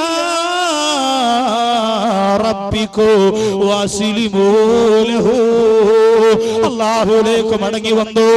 ഈ പാപം പൊറുക്കുന്ന ശഅബാനിലെല്ലാവരും ഇനി എപ്പോഴാണ് എന്റെ സഹോദരങ്ങളെ മടങ്ങി വരാൻ നിങ്ങൾക്ക് സാധിക്കുന്നത്? നിസ്കാരമില്ലാതെ പടവങ്കോട് പള്ളിയുടെ ചുറ്റും കറങ്ങി നടക്കുന്ന എന്റെ പ്രിയപ്പെട്ട ചെറുപ്പക്കാരാ, ഒരു കുപ്പി കള്ളിലാണ് നിന്റെ ജീവിതത്തിന്റെ സന്തോഷമെന്ന് കരുതിപ്പോയെങ്കിലും ഇല്ല മോനെ. 18-കാരെ 20-കാരെ 25-കാര് പള്ളിപ്പറമ്പിന്റെ അകത്ത് കൊണ്ടുപോയി മണ്ണ് വാരിയിട്ട് സങ്കടത്തോട് തിരിച്ചു വരാൻ പോലും കഴിയാതെ ഖബറിന്റെ അടുത്തിരുന്ന് വിങ്ങിപ്പൊട്ടുന്ന കൂട്ടുകാരെ കണ്ടില്ലേ? ആരാണ് മോനെ നിനക്ക് വേണ്ടി മരണത്തിന് ശേഷം പ്രവർത്തിക്കാനുള്ളത്? ആരുണ്ടോ? തോളത്ത് കൈയിട്ടുകൊണ്ട് സിനിമയ്ക്ക് വന്നവരുണ്ടോ? നിന്റെ കൂടെ വന്ന് വ്യഭിചാരത്തിന് കൂട്ടുനിന്നവരുണ്ടോ? ചാപ്പിൽ പോയി കാത്തു നിൽക്കാ നിന്റെ കൂടെ വന്ന കൂട്ടുകാരുണ്ടോ? ഗൾഫിൽ നിന്ന് നീ പെട്ടിയുമായി വന്നപ്പോ പെട്ടിക്കകത്ത് ഒളിപ്പിച്ചു വെച്ചിരുന്ന കുപ്പിയെടുക്കാ നിന്റെ കൂട്ടുകാർ ഫോൺ വിളിച്ചിട്ട് ഓടി വന്നില്ലേ? വീട് പാല് കാച്ചിയപ്പോ കുപ്പിയെടുത്തില്ലേ? കല്യാണത്തിന്റെ തലേ ദിവസം കുപ്പിയെടുത്തില്ലേ? ഭാര്യ പ്രസവിച്ചപ്പോ കുപ്പിയെടുത്തില്ലേ? നിന്റെ ജീവിതത്തിന്റെ എല്ലാ സന്തോഷത്തിനും അൽഹംദുലില്ലാഹ് പറയുന്നതിന് പകരം കൂട്ടുകാരെ വിളിച്ചു കൂട്ടിയിട്ട് കുപ്പിയെടുത്തിട്ട് അല്ലാഹുവിനോട് വെല്ലുവിളി പ്രഖ്യാപിച്ചവരെ, അല്ലാഹുവേ എന്തുകൊണ്ട് പേടിക്കുന്നില്ല? എന്തുകൊണ്ട് എന്തുകൊണ്ട് എന്റെയും നിങ്ങളുടെയും മനസ്സിന്റെ അകത്തേക്ക് ഭയം വരുന്നില്ലോ? 17-കാരിയും 18-കാരിയും എത്രയോ അന്യപുരുഷന്മാരുമായി വാക്ക് പറഞ്ഞു വെച്ചിരിക്കുകയാ. അതുകൊണ്ട് ഈ രാത്രി പരിവർത്തനത്തിന്റെ രാത്രിയാകണം പ്രിയപ്പെട്ട സഹോദരങ്ങള്. പടവങ്കോട് പള്ളിയുടെ മുറ്റത്ത് നൗഷാദ് ബാഖവി എന്ന് പറയുന്ന നിങ്ങളുടെ പ്രിയപ്പെട്ട സഹോദരൻ വാള് പറഞ്ഞിട്ട് ആറാട്ടുപുഴയിലേക്ക് നാളെ വാള് പറയാൻ വേണ്ടി യാത്ര തിരിക്കുമ്പോ എന്റെ പ്രിയപ്പെട്ട പെങ്ങളെ, അള്ളാഹു ഒരു നിമിത്തമായിട്ട് വെച്ച പരിപാടി കൊണ്ട് നിന്റെ മനസ്സിന്റെ അകത്തൊരു മാറ്റം വന്നില്ലെങ്കിൽ എന്റെ പെങ്ങളെ, പട്ടിയെ കൊണ്ടുപോയി കുഴിച്ചിടുന്ന പോലെ നിന്റെ മക്കള് കൊണ്ടുപോയി പള്ളിപ്പറമ്പില് നിന്നെ വെച്ച് മണ്ണ് വാരിയിട്ട് തിരിച്ചു പോകുമ്പോ ഒരു നന്മ പോലും നിന്റെ ഖബറിന്റെ അകത്ത് കിട്ടൂല. അള്ളാഹു കാത്ത് രക്ഷിക്കട്ടെ. അതുകൊണ്ട് അള്ളാഹു ഇഷ്ടപ്പെട്ടവരുടെ റൂഹായി മാറിയ ആര് കരഞ്ഞാലെന്തോ, എവിടെ അടക്കിയാലെന്തോ, വതകൂനു ഫീ റിയാദിൽ ജന്ന, സ്വർഗത്തിന്റെ പൂന്തോട്ടത്തിലായിരിക്കും നമ്മുടെ റൂഹിന്റെ സ്ഥലമെന്ന കാര്യം നമ്മൾ മറക്കണ്ട. നാലാമത്തെ റൂഹ് ആരുടേതാണെന്നറിയോ? അർവാഹുൽ ഉസാതി മിനൽ മുഅ്മിനീൻ, വിശ്വാസികളിൽ നിന്ന് തെറ്റ് ചെയ്യുന്നവരുടെ റൂഹാണ്. വിശ്വാസികളിൽ നിന്ന് തെറ്റ് ചെയ്യുന്നവരുടെ റൂഹാണ്. തിന്മ ചെയ്യുന്നവരുടെ റൂഹാണ്. ആഭാസത്തരങ്ങൾ കാണിച്ച് ജീവിക്കുന്നവരുടെ റൂഹാണ്. നിസ്കരിക്കാൻ പറഞ്ഞാ കേൾക്കൂല. 10 കൊല്ലമായി 9 കൊല്ലമായി ജാബിർ സഖാഫി ഉസ്താദ് പള്ളിയിൽ പ്രസംഗിക്കുന്നുണ്ട്, ക്ലാസ് നടത്തുന്നുണ്ട്, നസീഹത്ത് തരുന്നുണ്ട്. ഇന്ന് വരെ അത് സമാധാനത്തോടെ കേൾക്കാൻ നിങ്ങൾക്ക് കഴിഞ്ഞിട്ടുണ്ടോ? 9 വർഷമായി ഈ പരിശുദ്ധമായ പള്ളിക്കകത്ത് ഹദ്ദാദ് റാത്തീബ് ഓതുന്നുണ്ട്. അതെന്തെന്ന് ചോദിച്ചാ മറുപടി പറയാനുള്ള, അത് എന്താണെന്ന് ബോധമുള്ള എത്ര ചെറുപ്പക്കാരാണുള്ളത്? എന്റെ സഹോദരങ്ങള്, എനിക്ക് എന്റെ ഉസ്താദിനോട് പറയാനുള്ളത്, 9 കൊല്ലമൊക്കെ മതി ഉസ്താദ്, നന്നായില്ലെങ്കിൽ പടച്ചവന്റെ കയ്യിൽ ഏൽപ്പിച്ചിട്ട് ഇറങ്ങിപ്പോക്കോ. എത്രയോ നല്ല ആലിമീങ്ങളെ പ്രതീക്ഷിച്ചുകൊണ്ട് ഒരുപാട് പള്ളികൾ കാത്തിരിക്കുകയാണ്. ഞങ്ങൾക്കൊരു നല്ല ഉസ്താദിനെ കിട്ടിയിരുന്നെങ്കിൽ, നല്ലതുപോലെ പ്രസംഗിക്കുന്ന, നല്ലതുപോലെ ഖുർആൻ ഓതുന്ന, നല്ലതുപോലെ ക്ലാസ് നടത്തുന്ന ഒരു ഉസ്താദിനെ കിട്ടിയിരുന്നെങ്കിൽ കൊള്ളാമായിരുന്നു എന്ന് ആഗ്രഹിച്ചുകൊണ്ട് നൂറുകണക്കിന് കേരളത്തിന്റെ പള്ളികൾ കാത്തിരിക്കുമ്പോ നന്നാവാത്ത ജനതയ്ക്ക് വേണ്ടി 10 കൊല്ലത്തിൽ കൂടുതൽ ആർക്ക് വേണ്ടിയാണ് എന്റെ പ്രിയപ്പെട്ടവരെ പറയുന്നത്? ആകാശം ഇടിഞ്ഞു വീഴാൻ പോകുന്ന, ഭൂമി കുലുങ്ങിപ്പറിക്കാൻ പോകുന്ന, പർവ്വതങ്ങളെ പഞ്ഞിക്കെട്ടുകളെ പോലെ പാറിപ്പറക്കാൻ പോകുമ്പോ വീടിന്റെ അകത്തളത്തിരുന്നു കൊണ്ട് വിദേശ രാജ്യത്ത് കിടന്ന് എല്ലുപറിയ പടിയെടുക്കുന്ന ഭർത്താവിന് വഞ്ചിച്ചുകൊണ്ട് ഫോണിലൂടെ അന്യമതത്തിൽപ്പെട്ടവരുമല്ലാത്തവരുമായ അന്യപുരുഷന്മാരായ കാമവെറിയന്മാരോട് പേക്കൂത്ത് സംസാരിക്കുന്ന എന്റെ പ്രിയപ്പെട്ട സഹോദരിമാര്, ഈ നാടിന്റെ ശാപമാണ്. ഈ ലോകം അവസാനിക്കുന്നതിന്റെ കാരണത്തിൽപ്പെട്ടതാണ്. അള്ളാഹു കാത്തുരക്ഷിക്കട്ടെ.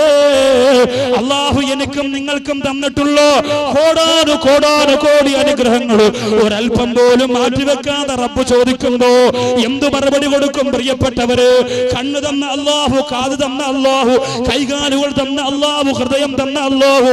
എത്രയോ പേര് തളർന്നു കിടക്കുന്നുണ്ട്. എത്രയോ പേര് ജീവിതത്തിന് വേണ്ടി നെട്ടോട്ടമോടുന്നുണ്ട്. എത്രയോ പേര് കാഴ്ചയൊന്ന് കിട്ടാൻ വേണ്ടി പൊട്ടിക്കരയുന്നുണ്ട്. എത്രയോ പേര് ഹൃദയത്തിന്റെ ഓരോ ഇടിപ്പിനും ഓരോ ലക്ഷം രൂപ ഹോസ്പിറ്റലിനകത്ത് കെട്ടിവെക്കുന്നവരുണ്ട്. ഇതെല്ലാം ഒരു ചില്ലി കാശ് പോലും വാങ്ങാറ് വാരിക്കോരി എനിക്കും നിങ്ങൾക്കും തന്ന പടച്ചറബിന് പുറം കാലുകൊണ്ട് വലിച്ചെറിഞ്ഞ് പടവങ്കോട് പള്ളിയുടെ പവിത്രമായ മിനാരത്തിലൂടെ ബാഗ് വെക്കുമ്പോ അതിന്റെ താഴത്തുള്ള പണയിലിരുന്ന് തെങ്ങും തോട്ടത്തിലിരുന്ന് കൂട്ടുകാരുമൊത്ത് വട്ടം കൂടി വെള്ളമടിക്കോ മനസ്സ് കാണിക്കുന്നവര് പിശാചിന്റെ മക്കളായി പോയോ തിരിച്ചു കേറി വരാ വലിയ കഷ്ടപ്പാടാണ് കേട്ടോ. നരകത്തിന്റെ ചിന്തകള് നിന്റെ മനോമുഖരത്തെ മലീമസമാക്കിക്കിടുന്നു. പിന്നെ രക്ഷപ്പെടാ കഴിയില്ല പെങ്ങള്. അതുകൊണ്ട് നിസ്കാരത്തിന്റെ ചിന്ത വരാത്ത പെണ്ണ്, അള്ളാന്റെ ചിന്ത വരാത്ത പെണ്ണ്, ഹബീബിനെ മറന്നുപോയ പെണ്ണ്, ഖുർആൻ എടുത്തിട്ട് എത്ര ദിവസമായി പെങ്ങള്, ഖുർആൻ കൈകൊണ്ട് തൊട്ടിട്ട് എത്ര ദിവസമായി പെങ്ങള്. അങ്ങനെയുള്ള മനോമുഖരത്തിലൂടെ ജീവിച്ചു കൊണ്ടിരിക്കുന്നവര് അള്ളാഹുവിന്റെ അദാബ് വരുന്നതിന് മുമ്പ് പരിശുദ്ധ ശഅ്ബാനിന്റെ ഈ രാത്രി പരിവർത്തനത്തിന്റെ പടപ്പാട്ട് പാടി അള്ളാഹുവിന്റെ പൊരുത്തത്തിലേക്ക് പറന്നുയരുന്ന യഥാർത്ഥ മുഖ്ലിസീങ്ങളായി മാറിക്കോ. അള്ളാഹു അതിന് നമ്മെ തിരഞ്ഞെടുക്കട്ടെ.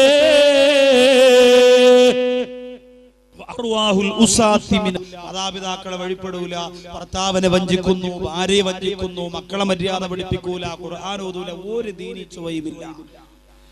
പേരാണെങ്കിൽ മുസ്ലിം, പള്ളിയുടെ റെക്കോർഡിംഗിൽ പേരുണ്ട്, ഓന്റെ സുന്നത്ത് കല്യാണം പള്ളിയും പറയും, മരിച്ചാൽ അവിടെ തന്നെ അടക്കും. അങ്ങനെയൊക്കെ മുസ്ലിങ്ങളാണ്. ഇത് മാത്രമാണ് നിനക്കുള്ളത് എങ്കിൽ അതിനു മുമ്പ് തന്നെ ഈ ജീവിത പ്രമാണങ്ങളെ മനസ്സിന്റെ അകത്ത് ഉറപ്പിച്ചു നിർത്താൻ നമുക്ക് സാധിക്കണം. അല്ലാഹു തൗഫീഖ് തരട്ടെ. അസ്റായീൽ വന്ന് റൂഹ് പിടിക്കുന്നതിന് മുമ്പ്, അസ്റായീൽ വന്ന് കൊണ്ടുപോകുന്നതിന് മുമ്പ് ഈ ജീവിത പ്രമാണങ്ങളെ പ്രാവർത്തികമാക്കാൻ നാളെ ചെയ്യാമെന്ന് പറഞ്ഞ് മാറ്റിവെക്കരുത്. എന്നാൽ അങ്ങനെയുള്ള പലർക്കും നഷ്ടം സംഭവിച്ചു പോയിട്ടുണ്ട്. നാളെയാവട്ടെന്ന് പറഞ്ഞ് മാറ്റിവെക്കാൻ നമുക്ക് നേരമില്ല.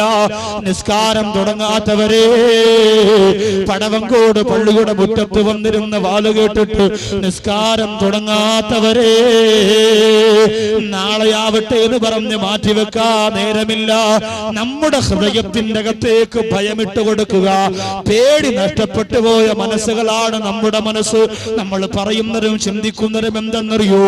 അല്ലാഹു പുറത്തു തരും, കുഴപ്പമില്ല, എനിക്ക് അല്ലാഹു പുറത്തു തരും, പ്രശ്നമില്ല. എന്റെ അവസ്ഥ അല്ലാഹുവിനറിയാ, എന്റെ കഷ്ടപ്പാട് അല്ലാഹുവിനറിയാ. പ്രിയപ്പെട്ടവരെ, അങ്ങനാണെങ്കിൽ എന്തിനാണ് ബിലാലുൽ മുഅദ്ദി റളിയല്ലാഹു അൻഹു ജീവിതത്തിൽ പൊട്ടിക്കരഞ്ഞത്? അല്ലാഹ് അങ്ങനെ പാവപ്പെട്ടവനായതുകൊണ്ട് പുറത്തു തരുമെന്ന് ഉറപ്പുണ്ടെങ്കിൽ ബിലാൽ മുഅദ്ദി റളിയല്ലാഹു അൻഹു എന്തിനാ പൊട്ടിക്കരഞ്ഞത്? ബിലാൽ റളിയല്ലാഹു അൻഹു ഏറ്റവും പാവപ്പെട്ടവനായിരുന്നല്ലോ, ഏറ്റവും പാവപ്പെട്ടവനായിരുന്നു. അല്ലാഹുവിന്റെ റസൂൽ എല്ലാവരോടും ബിലാലിനെ സയ്യിദ് എന്ന് വിളിക്കണമെന്ന് പറഞ്ഞപ്പോ പൊട്ടിക്കരന്നുകൊണ്ട് ആരംഭപ്പൂവായ പുണ്യ നബി തങ്ങളുടെ മുമ്പ് വന്ന് ഹൃദയവേദനയോടെ അല്ലാഹുവിന്റെ റസൂലേ, എനിക്കതിനെന്ത് പവറാണ് ഉള്ളത് എന്ന് ചോദിച്ചുകൊണ്ട് പൊട്ടിക്കരഞ്ഞ ബഹുമാനപ്പെട്ട ബിലാൽ മുഅദ്ദി റളിയല്ലാഹു തആല അൻഹു ഒരു പവറും ജീവിതത്തിൽ ഇല്ലായിരുന്നു, പാവപ്പെട്ടവനായിരുന്നു. അങ്ങനെ അല്ലാഹ് രക്ഷ കൊടുക്കണമെങ്കിൽ ബിലാൽ റളിയല്ലാഹു അൻഹു രക്ഷ കൊടുക്കണമായിരുന്നു. ജോലിയും കൂലിയും ഇല്ലാത്ത പാവപ്പെട്ടവർ പറയും, അല്ലാഹുവിനറിയാൻ കഷ്ടപ്പാടാ, ഞാൻ ജോലിക്ക് പോയില്ലെങ്കിൽ എന്റെ വീട്ടുകാരും നോക്കും. ഉസ്താദുമാർക്ക് അങ്ങനെ പറഞ്ഞാൽ മതി, 3 നേരം ചാപ്പാട് കൊണ്ടുവരും, തേച്ച് മിനിക്ക് നടക്കാം, ഒന്നും അറിയണ്ട, അത്തരം പൂശി അടക്കാം, അവർക്ക് നിസ്കരിക്കാൻ വിളിച്ചാൽ മതി, നമ്മുടെ ജോലിയും കൂലിയും അവർക്കറിയോ എന്ന് പറഞ്ഞുകൊണ്ട് പറയുന്നവരെ അങ്ങനെ രക്ഷപ്പെടണമായിരുന്നെങ്കിൽ ബിലാൽ റളിയല്ലാഹു അൻഹു രക്ഷപ്പെടണമായിരുന്നു. പക്ഷേ ബിലാൽ മുഅദ്ദി റളിയല്ലാഹു അൻഹു, ഞാൻ പാവപ്പെട്ടവനാണെങ്കിലും അല്ലാഹുവിനോട് ചെയ്യേണ്ട ബാധ്യതയുണ്ടല്ലോ, അത് ചെയ്യണമെന്ന ഉറപ്പ് മനസ്സിലുണ്ടായിരുന്നു. അത് ചെയ്യണമെന്നുള്ള ഉറപ്പ് മനസ്സിലുണ്ടായിരുന്നു. രോഗിയാണെങ്കിൽ ഞാൻ രോഗിയാണെന്ന് അല്ലാഹ്ക്ക് അറിയാലോ, അതുകൊണ്ട് ചെയ്യണ്ട എന്ന് കരുതുന്നവരുണ്ടെങ്കിൽ അയ്യൂബ് നബി അലൈഹി സ്വലാത്തു വസ്സലാമിനെ കണ്ടുപിടിക്കണം. അയ്യൂബ് നബിക്ക് അല്ലാഹു കൊടുത്തതുപോലെ രോഗം ആർക്കാ കൊടുത്തത്? എത്ര കഷ്ടപ്പെട്ടു, എത്ര ബുദ്ധിമുട്ടി, എത്ര പ്രയാസം അനുഭവിച്ചു. അവസാനം അയ്യൂബ് നബി അലൈഹിസ്സലാം അല്ലാഹുവിന്റെ ഏറ്റവും നല്ല സർട്ടിഫിക്കറ്റ് വാങ്ങിയിട്ട് ലോകത്തിൽ നിന്ന് വിട പറഞ്ഞില്ലേ? പണക്കാര് വിചാരിക്കും എനിക്ക് ധാരാളം സമ്പത്തൊക്കെ ഉണ്ട്, പള്ളിയിൽ പോയിരിക്കാം, ഉസ്താദ് പറഞ്ഞിടക്ക് പോയിരിക്കാൻ പറ്റും, ഓഫീസ് ആര് നോക്കും? അങ്ങനെയാണെങ്കിൽ ഭൂഗോളം അടക്കി ഭരിച്ചിരുന്ന ചക്രവർത്തിയാണ് സുലൈമാൻ നബി അലൈഹിസ്സലാം. അദ്ദേഹം ഇരുന്നില്ലല്ലോ. ഏറ്റവും കൂടുതൽ ഇഷ്ടം നിങ്ങൾക്ക് എന്താണെന്ന് ചോദിച്ചപ്പോ സുലൈമാൻ നബി അലൈഹിസ്സലാത്തു വസ്സലാം പറഞ്ഞു, എനിക്ക് ഏറ്റവും അധികം ഇഷ്ടം എനിക്ക് വിശന്നിരിക്കലാണ് എനിക്ക് ഏറ്റവും വലിയ ഇഷ്ടമെന്ന് പറഞ്ഞ് അല്ലാഹുവിലേക്ക് അടുക്കുവാനുള്ള ശ്രമം കാണിച്ച നബിയുല്ലാഹി സുലൈമാൻ അലൈഹിസ്സലാത്തു വസ്സലാമിന്റെ ജീവിതം എന്റെയും നിങ്ങളുടെയും മുമ്പിൽ എന്റെ പ്രിയപ്പെട്ടവരെ തുറന്ന പുസ്തകം പോലെ പല്ലിളിച്ച് കാണിക്കുമ്പോ ഞാനും നിങ്ങളും ദുനിയാവിന് വേണ്ടി പരക്കം പായുമ്പോ ഓർത്തുകൊള്ളുക, നാളെ ഈ പരിശുദ്ധമായ മജ്‌ലിസില് കണ്ണീരോടുകൂടി ദുആ ചെയ്ത് പിരിയുമ്പോ നിങ്ങളോട് പറയാനുള്ള വിഷയം ഏതൊക്കെ മജ്‌ലിസിൽ പറഞ്ഞിട്ടുണ്ട് ആ മജ്‌ലിസിലെല്ലാ കണ്ണുനീരോട് പൊട്ടിക്കരഞ്ഞുകൊണ്ട് എന്റെ പ്രിയപ്പെട്ടവരെ സ്വീകരിച്ച വിഷയമാണ് ആത്മാവിന്റെ നൊമ്പരങ്ങൾ. ഒരു മനുഷ്യന്റെ റൂഹ് പിരിയുമ്പോ ആ റൂഹ് ലോകത്ത് നൊമ്പരപ്പെട്ടുകൊണ്ട് 10 സ്ഥലങ്ങളിൽ കണ്ണീരോടെ വിളിച്ചു പറയുന്ന കാര്യങ്ങളാണ് നാളെ പടവങ്കോട് പള്ളിയുടെ പരിശുദ്ധമായ മുറ്റത്ത് പറയുന്നത്. ഒരൊറ്റ മനുഷ്യര് പോലും ആ മജ്‌ലിസ് ഒഴിവാക്കല്ലോ. നമ്മുടെ റൂഹ് നമ്മുടെ ശരീരത്തിൽ നിന്ന് പിരിഞ്ഞാൽ 10 സ്ഥലങ്ങളില് ആ റൂഹ് അനുഭവിക്കാൻ പോകുന്ന നൊമ്പരങ്ങള് ജീവിതത്തിന്റെ ഏറ്റവും വലിയ അധ്യായത്തിലൂടെ കടന്നു പോകുമ്പോ മരണം മറന്നുകൊണ്ട് മൃഗങ്ങളെ പോലും തോൽപ്പിക്കുന്ന തരത്തില് ജീവിച്ചുകൊണ്ടിരിക്കുന്ന പ്രിയപ്പെട്ടവരെ, അള്ളാഹുവിന്റെ പരിപൂർണമായ പൊരുത്തം നേടാ, അതിലേക്ക് നമുക്ക് കടന്നെത്താൻ അള്ളാഹു തൗഫീഖ് തരട്ടെ. അള്ളാഹുവിന്റെ റസൂല് പറഞ്ഞതാ, ഇന്നൽ ഖുലൂബ ലയസ്തഉ, ഖൽബുകൾ തുരുമ്പ് പിടിക്കുന്നതാണ്, ഹൃദയങ്ങൾ തുരുമ്പ് പിടിക്കുന്നതാണ്. കണ്ടില്ലേ, ഒരു സെക്കൻഡ് മിന്നി മറഞ്ഞു പോയപ്പോ മനസ്സിന്റെ ഉള്ളിൽ 50 ലക്ഷത്തിന്റെ സ്വപ്നം വന്നു പോയെങ്കിൽ അദ്ദുന്യാ കഹുൽ മിന്നാഇമി, ഇങ്ങനെ ഉറങ്ങിക്കിടക്കുന്നവൻ കാണുന്ന സ്വപ്നമാണ് ദുനിയാവ്. ആ ദുനിയാവ് പെട്ടെന്നങ്ങ് തീരും പെങ്ങളെ. അബൂദാബിയിൽ തന്റെ പ്രിയപ്പെട്ട കുടുംബത്തിന് കൊടുക്കാ സമ്മാനങ്ങൾ വാങ്ങിവെച്ചിരുന്ന സഹോദരൻ അവിടുന്ന് വരുന്നതിന് മുമ്പ് അപകടത്തിൽപ്പെട്ടു മരണപ്പെട്ടു. എത്രയോ പേര് വിമാനത്താവളത്തിൽ വന്ന്, എയർപോർട്ടിൽ വന്ന് ഭാര്യയെ കണ്ട് വാരി പുണർന്നു. വാഹനത്തിന്റെ അകത്തേക്ക് മക്കളെയും കൊണ്ട് കടന്നിട്ട് ആ വാഹനത്തിലൂടെ യാത്ര ചെയ്തു പോകുമ്പോ കഴുക്കൂട്ടം, തിരുവനന്തപുരം ജില്ലയുടെ കഴുക്കൂട്ടത്ത് വെച്ച് എന്റെ പ്രിയപ്പെട്ടവരെ ടിപ്പർ ലോറിയും വാഹനവും കൂട്ടിയിടിച്ചു കൊണ്ട് 5 പേര് തകർന്നറിഞ്ഞു പോയ, ചതഞ്ഞറിഞ്ഞു പോയ, അതിൽ 2 പേര് മരണപ്പെട്ടു പോയ, അതിൽ ഒരാൾ ഗൾഫിൽ നിന്ന് ഭർത്താവ് വരാ കാത്തിരുന്ന പ്രിയപ്പെട്ട ഭാര്യയായിരുന്നു. എല്ലാ ആഗ്രഹങ്ങളെയും അസ്തമിപ്പിച്ചുകൊണ്ട്, എല്ലാ സന്തോഷങ്ങളെയും അവസാനിപ്പിച്ചുകൊണ്ട് അസ്രായീൽ കടന്നു വരുമ്പോ എന്തുണ്ട് പ്രിയപ്പെട്ടവരെ കൊണ്ടുപോകാൻ?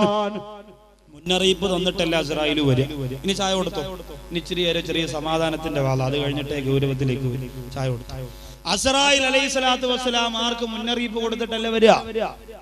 യാക്കൂബ് നബി അലൈഹിസ്സലാം ഒരിക്കൽ അസ്രായീലിനെ കണ്ടപ്പോ പറഞ്ഞു, അസ്രായീലേ, എന്റെ റൂഹ് പിടിക്കാൻ നീ വരികയാണെങ്കിൽ എന്നോടൊന്ന് പറഞ്ഞിട്ട് വരണോ അസ്രായീലേ, എന്നോടൊന്ന് ഒരു മുന്നറിയിപ്പ് തന്നിട്ട് ഞാൻ വരികയാണ്, അടുത്ത ആഴ്ച റൂഹ് പിടിക്കും, 10 ദിവസം കൂടെ കഴിയുമ്പോൾ നിങ്ങളെ കൊണ്ടുപോകും എന്ന് പറയാൻ വേണ്ടി ഒരാളെ ഒന്ന് പറഞ്ഞു വിട്ടിട്ട് വന്നാൽ സന്തോഷമായി.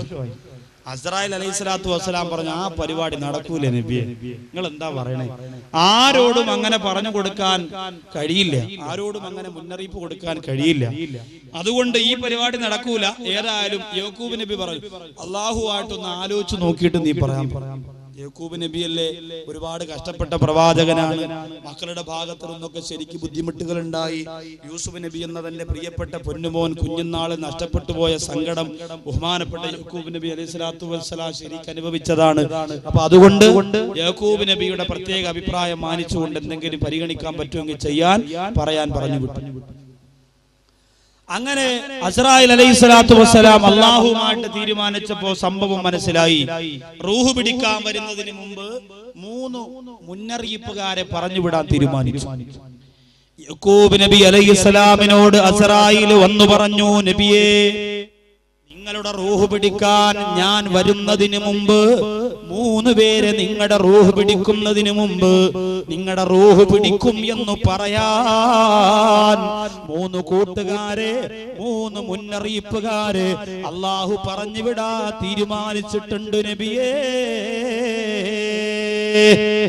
3 കൂട്ടുകാരെ, 3 മുന്നറിയിപ്പുകാരെ പറഞ്ഞു വിടാൻ തീരുമാനിച്ചിട്ടുണ്ടെന്നും യാക്കൂബ് നബി പറഞ്ഞു, സന്തോഷം. അപ്പോ 3 പേരെ പറഞ്ഞു വിട്ടിട്ടല്ലേ എന്റെ റൂഹ് പിടിക്കോളൂ, അത്രേ ഉള്ളൂ നബി. ആദ്യത്തെ ആള് വന്ന് പറയും, അടുത്ത ആൾ ഉടനെ വരും. രണ്ടാമത്തെ ആള് വന്ന് പറയും, അടുത്ത ആൾ ഉടനെ വരും. മൂന്നാമത്തെ ആള് വന്ന് പറയും, ഇനി അടുത്ത് വരുന്നത് അസ്രായീലാണ്, ഒരുങ്ങിക്കൊന്നും. അങ്ങനെ തയ്യാറായി.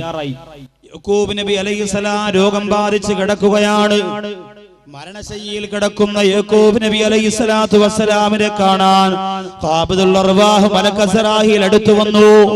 യാക്കൂബ് നബി അലൈഹിസ്സലാം ചോദിക്കുന്നു, അസ്രായീലേ, നീ എന്തിനാണ്?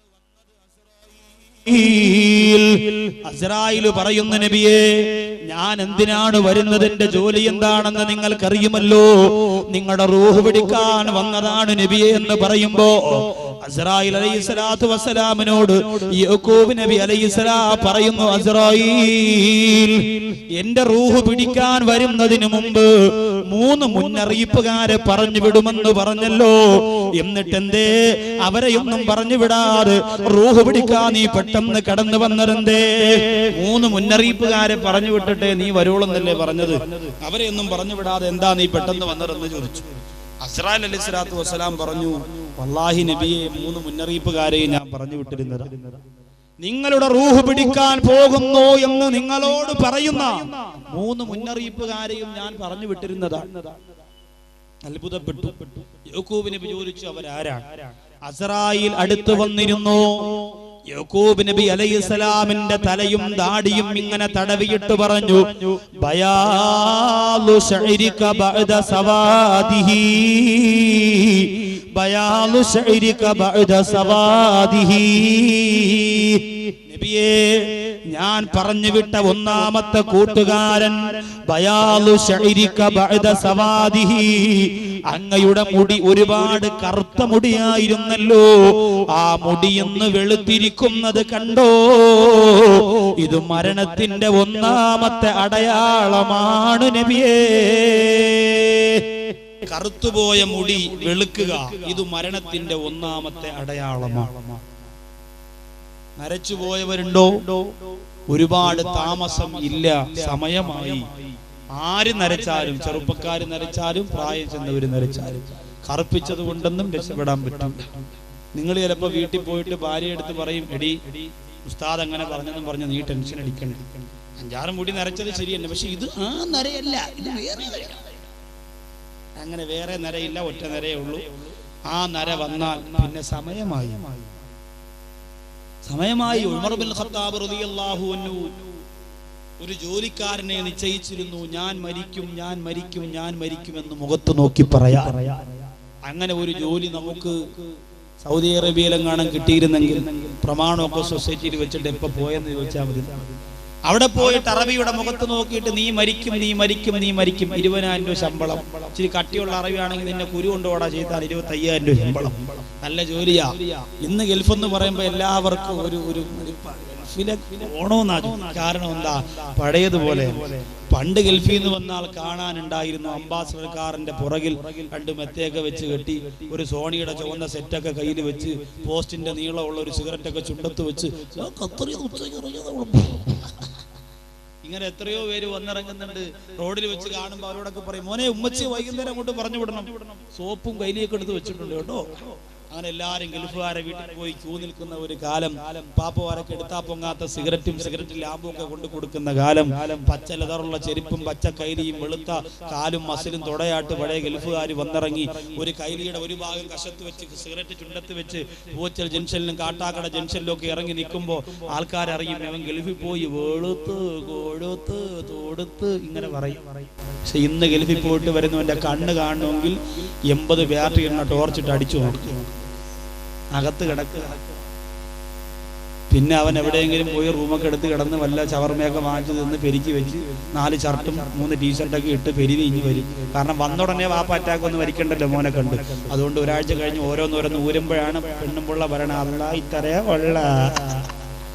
ഇതാണ് ഇന്നത്തെ ഗൾഫ്. പോകുന്നതോ എന്തൊക്കെ വലിയ പ്രതീക്ഷയിലാ. ഈ ഇരിക്കുന്ന സഹോദരിമാരുടെ ഭർത്താക്കന്മാരിൽ 100 പേരുണ്ടെങ്കിൽ 50, 60, 70 പേരും ഗൾഫിലായി. പക്ഷെ അവർക്ക് ദുആ ചെയ്യുന്നുണ്ടോ? അവരെ ഓർക്കുന്നുണ്ടോ? അവിടെ എന്താ നടക്കുന്നതെന്ന് നിങ്ങൾക്കറിയോ?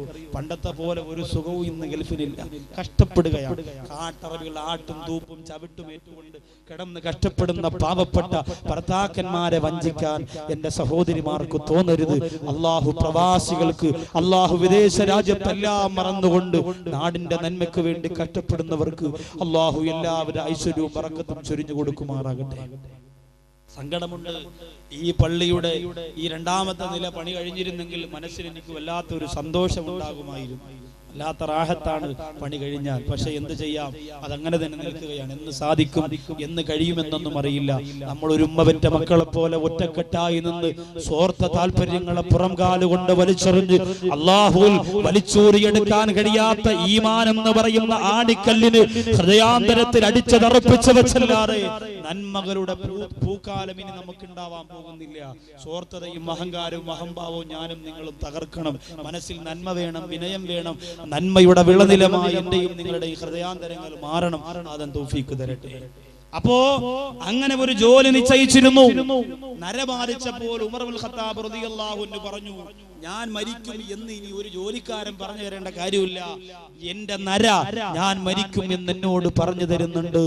ഓരോ മനുഷ്യന്റെയും ശരീരത്തിന്റെ നരയുണ്ടല്ലോ, അവൻ മരിക്കുമെന്നവനോട് പറഞ്ഞു കൊടുക്കുന്നതാണ്. നരബാധിച്ചവർ സങ്കടപ്പെടണ്ട. നിങ്ങളുടെ ഹബീബ് മദീനയുടെ മണവാളൻ പൂങ്കാവിന്റെ പൂമുല്ല ഏറ്റുകിടക്കും മദീനയുടെ സൂര്യപ്രഭയെ നബി മുഹമ്മദ് മുസ്തഫ സല്ലല്ലാഹു അലൈഹി വസല്ലമ തങ്ങളുടെ ദാടിരൂപം നരച്ചിരുന്നു. പ്രിയപ്പെട്ടവരെ, അതുകൊണ്ട് പടവങ്കോട് പള്ളിയുടെ മുറ്റത്ത് വന്നിരിക്കുന്നവരെ, ദാടി നരച്ചവരുണ്ടോ? അൽഹംദുലില്ലാ എന്ന് പറഞ്ഞു. തല നരച്ചവരുണ്ടോ? അൽഹംദുലില്ലാ എന്ന് പറഞ്ഞു. കാരണം അല്ലാഹുവിന്റെ റസൂലിന്റെ ദാടിരൂപം നരച്ചിരുന്നിട്ടുണ്ട്. എല്ലാ രോമവുമല്ല. ഒരു ഹദീസിൽ 18 രോമമെന്നും മറ്റൊരു ഹദീസിൽ റസൂലുള്ളാഹിയുടെ ദാടിയുടെ 19 രോമവും നരച്ചിരുന്നു എന്ന് ആയിഷാ ബീവി റളിയല്ലാഹു അൻഹ റിപ്പോർട്ട് ചെയ്യുന്ന ഹദീസിൽ കാണാം. അപ്പോൾ നര നല്ലതാണ്. ചില സഹോദരിമാർ ഭർത്താവിനോട് പറയും, പ്രായം 19 ഒക്കെ ആയെങ്കിലും നിങ്ങൾ ഇപ്പോഴും പടവങ്കോട് ഇറങ്ങി നിന്നാൽ ഒരു ചിന്ന ഋത്തിക് റോഷൻ തന്നെയാണ്. ആ പൂച്ച കണ്ണും ആ വണക്ക മസിലും പിന്നെ ആ ഒരിക്കലും കഴിവാത്ത ജീൻസും അതൊക്കെ ഇട്ട് നിങ്ങളൊന്ന് ഒരുങ്ങി നിന്നാൽ അള്ളാണ വെച്ച 50 എന്നും തോന്നിക്കൂല. നിങ്ങൾ ആളുഷാറാ. പിന്നെ നിങ്ങളുടെ തലയിൽ നിൽക്കണ ഈ 5-6 രോമം ഉണ്ടല്ലോ, നര നര.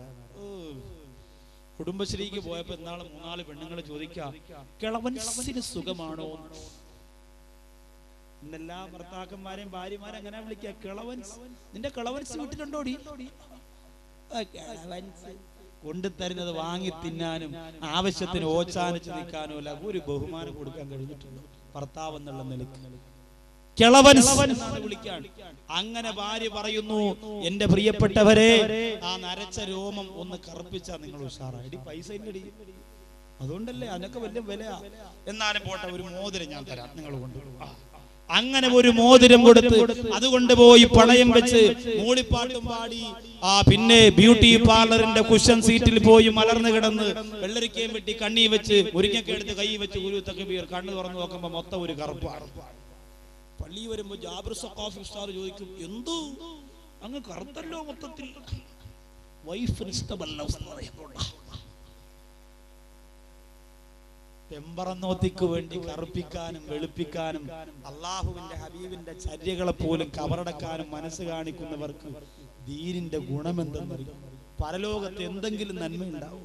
നിങ്ങൾ ആലോചിച്ച് നോക്കി, എത്രയോ പേരുണ്ട് അങ്ങനെ നരയെന്ന് പറയുന്ന ഒരു സന്തോഷത്തോടെ നിങ്ങളുടെ മരണം പറയാൻ അല്ല പറഞ്ഞു വിട്ടതാണ്.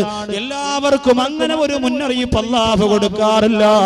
എത്രയോ പേര് നരയ്ക്കാതെ മരിച്ചു പോകുന്നു. നര വരുമ്പോ നമ്മുടെ മനസ്സിന്റെ അകത്ത് തോന്നും, അല്ലാഹുവേ എന്റെ സമയമെടുത്തോ തമ്പുരാനെ, എന്റെ സമയമായോ റഹ്മാനെ. അങ്ങനെ ഞാനും നിങ്ങളും പടച്ച റബ്ബിനെ ഭയക്കുമല്ലോ. അതുകൊണ്ട് രണ്ടാമത്തെ മുന്നറിയിപ്പുകാരൻ ആരെന്നറിയോ? രണ്ടാമത്തെ മുന്നറിയിപ്പുകാരൻ ആരെന്നറിയുമോ എന്റെ പ്രിയപ്പെട്ട സഹോദരങ്ങളെ? ഒന്നാമത്തത് നരയാണ്. ഇസ്രായീൽ അലൈഹിസ്സലാത്തു വസ്സലാം യാക്കൂബ് നബിയോട് ചോദിച്ചു, രണ്ടാമത്തെ മുന്നറിയിപ്പുകാരൻ ആരാ? രണ്ടാമത്തെ മുന്നറിയിപ്പുകാരൻ ആരാണ്? യാക്കൂബ് നബി അലൈഹിസ്സലാമിനോട് പറയുന്നു, നബിയേ, അങ്ങയുടെ റൂഹ് പിടിക്കുമെന്ന് അങ്ങയോട് പറഞ്ഞു തരാ ഞാൻ പറഞ്ഞു വിട്ട രണ്ടാമത്തെ കൂട്ടുകാരൻ ആരെന്നറിയോ?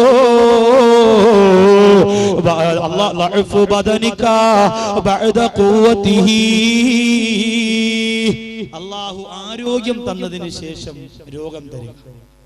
പിറന്നപ്പോഴേ രോഗമായിട്ട് ജനിച്ചവരെ കഥയല്ല ഈ പറയും. അല്ലാഹു ആരോഗ്യമൊക്കെ തന്നിട്ട് പെട്ടെന്ന് രോഗം തരിക, അത് മരണത്തിന്റെ രണ്ടാമത്തെ സിഗ്നൽ. ആരോഗ്യം തന്നിട്ട് പെട്ടെന്ന് രോഗം തരും. ഇന്ന് രോഗമില്ലാത്തവരാരാ? രോഗം മൂർധന്യതയിലേക്ക് എത്തി രാത്രി കാലത്ത് വീടുകളിൽ ഭക്ഷണം ഉണ്ടാക്കുന്ന പരിപാടിയില്ല. രാത്രി ഭക്ഷണം കഴിച്ചുകൂടെ പലർക്കും. ഇന്ന് പിന്നെ ആകെ ഭർത്താവിന് ഭാര്യമാര് രാത്രി ഉണ്ടാക്കി കൊടുക്കുന്ന ഒരു ഭക്ഷണ സാധനം ഉണ്ട്. എന്താണെന്നറിയോ? പശുവിന് പിണ്ണാക്ക് കലക്കണ പോലെ മെഡിക്കൽ സ്റ്റോറിൽ നിന്ന് ഒരു സാധനം വാങ്ങി കുപ്പിക്കകത്ത് കിട്ടണതാ. ബക്കറ്റിനകത്ത് കലക്കിട്ട് മച്ചാ കോഴ്സ് റെഡി, കോഴ്സ്. മച്ച വന്ന് ആട് വെള്ളം കുടിക്കണമെങ്കിൽ ഇതാണ് ഇന്ന് ആകെ കുടിക്കുന്ന സാധനം രാത്രി. താത്തമാർക്ക് എളുപ്പമുണ്ട്. അലാവുദ്ദീന്റെ അത്ഭുത വിളക്കും സൈനവാട അത്ഭുതം അല്ലാത്ത വിളക്കും എല്ലാം സന്തോഷമായിട്ട് കണ്ടുകൊണ്ടിരിക്കുക. ആരും ശല്യത്തിന് വരൂല. മച്ചാക്ക് പിണ്ണാക്ക് കലക്കി അങ്ങ് വെച്ചു കൊടുത്താൽ ഇത്രേ ഉള്ളൂ. എല്ലാവർക്കും ഇതാ. പള്ളി വരുന്ന ഉപ്പാപ്പാടെ മുന്തിക്കെട്ട് കഴിഞ്ഞ് തറയി വീണാ മെഡിക്കൽ സ്റ്റോർ പൊട്ടി വീണണക്ക മൊത്തം കുളിയാ. ഷുഗറിൻ്റെത്, പ്രഷറിൻ്റെത്, അതിൻ്റെത് ഇതിൻ്റെത് മൊത്തം അതാ. ഔദീന്ന് വെള്ളവും കൂടി കുടിക്കും, 4 ചക്കക്കുരുവിന്റെ കുടിയെന്ന് പറഞ്ഞങ്ങ് വീഴും. പിന്നെ ഇശാൻ ഉസ്താദ് പോയി വിളിക്കണത് വൈക്കാമത്തായ അള്ളാഹു ബോധമില്ലാതെ നിസ്കരിച്ചിട്ടിറങ്ങി. അത്രയ്ക്ക് വലിയ വലിയ രോഗങ്ങളാണ്. എല്ലാവർക്കും ഇത് തന്നെ. പിന്നെ രോഗം എന്ന് പറയുന്നത് ഇന്ന് ചിലർ അഭിമാനത്തിലൂടെ പറയാം, എനിക്ക് ഷുഗർ ഉണ്ടല്ലോ, അറിഞ്ഞോ, അടിപൊളിയല്ല, ഇഷ്ടംപോലെ ഷുഗറാണ്, പ്രഷർ നിനക്കില്ലല്ലേ, അയ്യേ നീ ഒന്നും പണക്കാരനാ. അപ്പൊ ഇതൊക്കെ അസുഖം ഉണ്ടെങ്കിലേ ഇന്ന് അന്തസ്സുള്ളൂ, അഭിമാനമുള്ളൂ. സ്വന്തം ഇഞ്ചക്ഷനൊക്കെ എടുക്കുന്നത് ഞാൻ സ്വന്തമായിട്ട് ഇഞ്ചക്ഷൻ ചെയ്തു, അതാണ് ഇന്ന് അഭിമാനം. എല്ലാവർക്കും ഞാൻ വലിയ രോഗമുള്ളയാളാ എന്ന് പറയുമ്പോൾ വലിയ പവറാണ്. ഇന്ന് ആ ഒരു അവസ്ഥയിലേക്ക് എത്തി. പണ്ട് പനി വന്നാൽ 3 കുത്തുബിയത്ത് മാറാൻ വേണ്ടി ഒരുമിച്ച് നേർച്ചയാക്കുക. അത്രയ്ക്ക് പേടിയാ. ഇന്ന് ഈ അവസ്ഥയിലേക്ക് എത്തി കാര്യങ്ങൾ. പക്ഷേ നമ്മൾ ഓർക്കണം, ബ്ലഡ് ടെസ്റ്റ് ചെയ്തോ, യൂറിൻ ടെസ്റ്റ് ചെയ്തോ, കഫൻ ടെസ്റ്റ് ചെയ്തോ, അത് ചെയ്തു കഴിയുമ്പോൾ ഡോക്ടർ നിങ്ങളോട് ചോദിക്കുന്നു സാമ്പത്തികം എങ്ങനെ, കൂടെ ആര് വന്നിട്ടുണ്ടെന്ന് ചോദിച്ചാൽ അത് ചോദ്യം കേട്ട ഉടനെ തളർന്നുകൊണ്ട് കസേരയിൽ നമ്മൾ ഇരുന്നു പോകൂലേ? എന്തോ മാരകമായ രോഗം എനിക്കുണ്ടെന്ന് പേടിച്ചുകൊണ്ട് കണ്ണ് നിറഞ്ഞു പോകുന്നവരെ അല്ലാഹു ബദനിക ബഅദ ഖുവതിഹി, അല്ലാഹു ആരോഗ്യം തന്നിട്ട് പെട്ടെന്ന് രോഗം തരിക മരണത്തിന്റെ അടയാളമാണ്. ഒരു ജില്ലയിൽ 100 സ്ത്രീകളുണ്ട് എങ്കിൽ 90 പേർക്കും ഇന്ന് ഗർഭാശയ ക്യാൻസറാ. അറിയൂല. 100 സ്ത്രീകൾ ഒരു സ്ഥലത്തുണ്ടെങ്കിൽ 90 പേർക്കും ഇന്ന് ഗർഭാശയ ക്യാൻസറാ. മാരകമായ രോഗങ്ങൾ, സ്തനാർബുദം അടക്കമുള്ള മാരകമായ രോഗങ്ങൾ സ്ത്രീകളെ പിടിച്ചു കുലുക്കിക്കൊണ്ടിരിക്കുമ്പോൾ അതൊന്നും അറിയാതെ പാടിയും ചിരിച്ചും കളിച്ചും രസിച്ചും എല്ലാം മറന്ന് ജീവിക്കുന്ന സഹോദരിമാരെ, 1 കോടി പ്രാവശ്യം അല്ലാഹുവിനോട് അൽഹംദുലില്ലാ പറഞ്ഞാലും പടച്ച റബ്ബ് നിനക്കും എനിക്കും ചെയ്തു തന്ന അനുഗ്രഹത്തിന് നന്ദിയാവുകയില്ല. അപ്പം രണ്ടാമത്തെ സിഗ്നൽ ഇതാണ്. മരണത്തിന്റെ രണ്ടാമത്തെ സിഗ്നൽ ഇതാണ്. മൂന്നാമത്തത് ഏതാണെന്ന് ചോദിക്കുമ്പോ അസ്രായീൽ പറയുന്നു, നബിയേ ഇൻഹിനാഉ ജിസ്മിക ബഅദ ഇസ്തിഖാമതിഹി, നടു വളഞ്ഞു പോവുക, നടു കൂനിപ്പോവുക. ഒരാളുണ്ടെങ്കിലേ സ്റ്റെപ്പ് പിടിച്ച് വീട്ടിലേക്ക് കയറാൻ പറ്റും. പള്ളിയിലേക്ക് കയറണമെങ്കിൽ ഒരാൾ കൂടെ വേണം. നടു വളഞ്ഞു പോയി നിവർന്ന് നിൽക്കാൻ പറ്റുന്നില്ല. ഇത് ലാസ്റ്റ് അടയാളം. അള്ളാഹുവിന്റെ അനുഗ്രഹം കൊണ്ട് ഇവിടെ നടു വളഞ്ഞവരില്ല. കാരണം നല്ലവരൊക്കെ പെട്ടെന്ന് മരിച്ചുപോയി. അത്രയ്ക്ക് പുണ്യമുള്ള നാടായി. വയസ്സായ എത്ര പേരുണ്ടെന്ന് എണ്ണി നോക്കിയേ, നിങ്ങൾ എണ്ണി നോക്ക്. ഇന്നലെ ഒരു സഹോദരൻ പറഞ്ഞപ്പോഴാണ് ഞാൻ അതിനെക്കുറിച്ച് ചിന്തിച്ചത്. വയസ്സന്മാരില്ലാത്ത സ്ഥലം പടവങ്കോട്. ആകെ 3-4 പേരെ അള്ള വറക്കത്തിന് വേണ്ടി വെച്ചിരിക്കുക. ഇല്ലെങ്കിൽ അവരുടെ പോയാൽ പിന്നെ പള്ളി തുറക്കാൻ ആള് കാണില്ല. അതുകൊണ്ടാ ഓരോ സ്ഥലത്ത് ചെറുപ്പക്കാർ ഇടിച്ചു കയറുക. പള്ളിയിലും മാറ്റമുണ്ട്. പടവങ്കോട് എന്ന് പറയുന്ന ഗ്രാമപ്രദേശം ഒഴിച്ച് കേരളത്തിന്റെ എല്ലാ സ്ഥലങ്ങളും നന്നായി ചെറുപ്പക്കാരെ കൊണ്ട്. ഞാൻ ആണയിട്ട് പറയുകയാണ്, ഒരു സ്ഥലം അള്ളാഹുവിന്റെ പരിശുദ്ധമായ പള്ളിയിൽ ഒരു വഖത്തിന് 5 ചുണക്കുട്ടന്മാരായ ചെറുപ്പക്കാരില്ലാത്ത പള്ളി നിങ്ങൾക്ക് കാണിച്ചു തരാൻ പറ്റുമോ? എല്ലാവരും നിസ്കാരം തുടങ്ങി. പഴയതുപോലെയല്ല. ദീനിനോട് താല്പര്യം, വാത് കേൾക്കാൻ വന്നിരിക്കുന്നു, ആവേശത്തോടെ ദുആയിൽ പങ്കെടുക്കുന്നു, കണ്ണീരോടെ ആമീൻ പറയുന്നു. ഇതൊന്നും അറിയാതെയും കേൾക്കാതെയും ഈ ഇരിക്കുന്ന എത്രയോ ഉമ്മമാരുടെ മക്കൾ ഇപ്പോഴും നട റോഡിൽ കിടന്ന് കൂട്ടുകാരുമൊത്ത് കള്ളുകുടിച്ച് പെണ്ണുപിടിച്ച് സിഗരറ്റ് വലിച്ച് മോശം സംസാരിച്ചു കൊണ്ട് കഴിയുമ്പോൾ നിങ്ങൾ മാത്രം രക്ഷപ്പെട്ടാൽ മതിയോ? എന്റെ പ്രിയപ്പെട്ട ഉമ്മമാരെ, നമ്മുടെ മക്കൾ എങ്ങനെ ഇങ്ങനെയായി? മദ്രസയുടെ കാര്യത്തിൽ ഗൗരവമില്ല, എങ്ങനെയോ ആവട്ടെന്ന് പറഞ്ഞ് മൃഗങ്ങളെ പോലെ പെറ്റം കിട്ടു. അല്ലാതെ നന്മയുടെ കവാടം നിന്റെ മക്കൾക്ക് വരച്ചു കാണിച്ചു കൊടുക്കുക എന്റെ പ്രിയപ്പെട്ട സഹോദരിമാര് മനസ്സ് കാണിച്ചിരുന്നില്ല. അതുകൊണ്ട് ഇന്നവർ ആഭാസത്തിന്റെ കൂട്ടുകാരായി മാറി. അതുകൊണ്ട് മുതിർന്നവരെയൊക്കെ നല്ലവരെയൊക്കെ അള്ളാഹു നേരത്തെ മരിപ്പിച്ച് അവന്മാരെ കൂടെ കിടക്കണ്ട, നിങ്ങളൊക്കെ മരിച്ചാ ദുആ ചെയ്യാൻ പോലും ഒരുത്തനും കാണൂല എന്ന് പറഞ്ഞ് നല്ല നല്ല ആൾക്കാരുള്ളപ്പോ അവരെയൊക്കെ അള്ളാഹു കൊണ്ടുപോയി. പിന്നെ ഈ സമുദായത്തിന്റെ ബാക്കി കാര്യങ്ങൾ പറഞ്ഞിട്ടെന്താ? നബിദിനം നമ്മളങ്ങ് കൊണ്ടു ഓടുകയാണെന്ന് പറഞ്ഞിട്ടെന്താ? റമളാനിൽ 30 ദിവസവും കഞ്ഞി വെക്കുന്നു എന്ന് പറഞ്ഞിട്ടെന്താ? അള്ളാഹുവിന്റെ ദീനിന്റെ ചൈതന്യമില്ലാത്ത നാട്ടുകാർക്ക് പിന്നെന്തിനാ റമളാൻ? പിന്നെന്തിനാ നബിദിനം? പിന്നെന്തിനാ അള്ളാഹുവിന്റെ റസൂൽ? അതുകൊണ്ട് പ്രിയപ്പെട്ടവരെ, ഈ ശബ്ദം കേൾക്കാൻ വരാൻ ഭാഗ്യം കിട്ടാത്തവര് പോട്ടെ, കേട്ടവരായ നിങ്ങൾ മനസ്സിന്റെ അകത്ത് അരക്കിട്ടുറപ്പിച്ചോ, ഈ പള്ളിയെ മുറുകെ പിടിച്ചുകൊണ്ട് ഞാൻ മരിക്കുമല്ലോ, ഈ പള്ളിയെ മുറുകെ പിടിച്ചുകൊണ്ട് ഞാൻ മരിക്കുമല്ലോ. 16 കൊല്ലം ഈ പരിശുദ്ധമായ പള്ളിയിൽ ബാങ്ക് വിളിച്ച ഒരു പ്രിയപ്പെട്ട പിതാവല്ലേ ഈ പള്ളിയുടെ മുറ്റത്ത് കട നടത്തുന്നത്. കാലു സുഖമില്ലാത്തത് കൊണ്ട് ഓടി വന്ന് കാര്യങ്ങൾ ചെയ്യാൻ കഴിയാത്തത് കൊണ്ട് സങ്കടത്തോടെ കച്ചവടം നടത്തുന്ന പ്രിയപ്പെട്ട പിതാവ് ഒരുപക്ഷേ ഒരു സമയത്തെ ബാങ്കിന്റെ സമയം തെറ്റുമ്പോ പൊട്ടിക്കരയുന്നുണ്ടാവും. കാരണം ബാങ്ക് വിളിച്ചവർക്ക് അതിന്റെ ചിന്ത മനസ്സിന്റെ അകത്ത് എപ്പോഴും ഉണ്ടാകും. നമ്മുടെ അവസ്ഥ എന്താ? അള്ളാഹുവിന്റെ പരിശുദ്ധമായ പള്ളി കണ്ടിട്ട് എത്ര നാളായി ചെറുപ്പക്കാരാ? മുസല്ല വീട്ടിന്റെ അകത്ത് കട്ടിലിന്റെ അടിയിൽ വലിച്ചെറിഞ്ഞിട്ടിരിക്കാനല്ലാതെ റമളാൻ വരുന്നത് കൊണ്ടെങ്കിലും ഒന്നെടുത്തു നിവർക്കാ. ഈ സമയത്ത് മറക്കല്ലേ എന്റെ പ്രിയപ്പെട്ട ഉമ്മ. അപ്പോൾ ഈ 3 സിഗ്നലാണ് മരണത്തിന് മുമ്പ് ഞാൻ കൊണ്ടുവരുന്നത് എന്ന് ഖാബിദുൽ അർവാഹ് മലക്ക് അസ്റായിൽ അലൈഹി സ്വലാത്തു വസ്സലാം പറഞ്ഞു. അല്ലാഹുവിന്റെ റസൂൽ പറഞ്ഞതോ വിഷയത്തിന്റെ പ്രധാന ഭാഗത്തിലേക്ക് കടക്കുകയാണ്. ഇനി ചായ കുടി വേണ്ട, ഇനി ബിസ്ക്കറ്റ് കഴിക്കൽ വേണ്ട, ഇനി വളരെ ഗൗരവമാണ്. ഇനി മനസ്സ് വല്ലാതെ വേദനിക്കുന്ന രംഗങ്ങളാണ്. എല്ലാവരും ലോകത്ത് ജനിച്ച എല്ലാവരും മരിക്കുന്നതാണ്. ഞാൻ മരിക്കുന്നതാണ്, ജാബിർ ഉസ്താദ് മരിക്കുന്നതാണ്, നിങ്ങൾ ഓരോരുത്തരും മരിക്കുന്നതാണ്. പ്രഭാഷണത്തിന് വേണ്ടി എത്രയോ ദൂരത്തു നിന്ന് വാഹനത്തിലൂടെ വന്നവരായ നിങ്ങളും മരിക്കുന്നതാണ്. ഞാനും എന്റെ മക്കളും എന്റെ ഉമ്മയും എന്റെ ഉസ്താദും എല്ലാവരും ലോകത്തോട് മരിക്കുന്നതാണ്. മരിക്കാതിരിക്കാൻ ആർക്കും കഴിയുന്നതല്ല. അങ്ങനെ കഴിയുമായിരുന്നെങ്കിൽ ഇന്നും മദീനയുടെ മുറ്റത്ത് ചെല്ലുമ്പോ മുസാഫഹത്ത് ചെയ്യാ, സ്വർഗീയ കിരീടമണിഞ്ഞുകൊണ്ട് നമ്മുടെ മദീനയുടെ മണവാള് അല്ലാഹുവിന്റെ റസൂൽ ജീവനോടെ ഇരിക്കുമായിരുന്നു. എന്നാലും സുന്നത്ത് ജമാഅത്തിന്റെ കരുത്തരായ സഹോദരങ്ങൾക്ക് റസൂലുള്ളാഹിയുടെ മുസാഫഹത്ത് മദീനത്ത് പോകുമ്പോ കിട്ടുന്നതാ, അല്ലാത്തവന്മാർക്ക് കിട്ടൂല. മദീന എന്ന് പറയുമ്പോ ചൊറി പിടിക്കുന്നവർക്ക്, മദീന എന്ന് പറയുമ്പോ കാല് കടിക്കുന്നവർക്ക്, മദീന എന്ന് പറയുമ്പോ ശിർക്കാണെന്ന് തോന്നുന്നവർക്ക്, റസൂലുള്ളാഹിയുടെ പേര് പറയുമ്പോ അലർജി തോന്നുന്നവർക്ക്, സലാത്ത് ചൊല്ലാൻ വിരക്തി തോന്നുന്നവർക്ക് മദീനയിൽ ചെന്നാ അല്ലാഹുവിന്റെ റസൂലിന്റെ മുസാഫഹത്ത് കിട്ടുമെന്ന് കരുതണ്ട. സുണക്കുട്ടന്മാർക്ക് കിട്ടും പ്രിയപ്പെട്ടവര്, ഈമാനുള്ളവർക്ക് അന്തസ്സുള്ളവർക്ക് കിട്ടും. സുന്നത്ത് ജമാഅത്തിന്റെ ആദർശശാലികൾക്ക് കിട്ടുന്നതാ.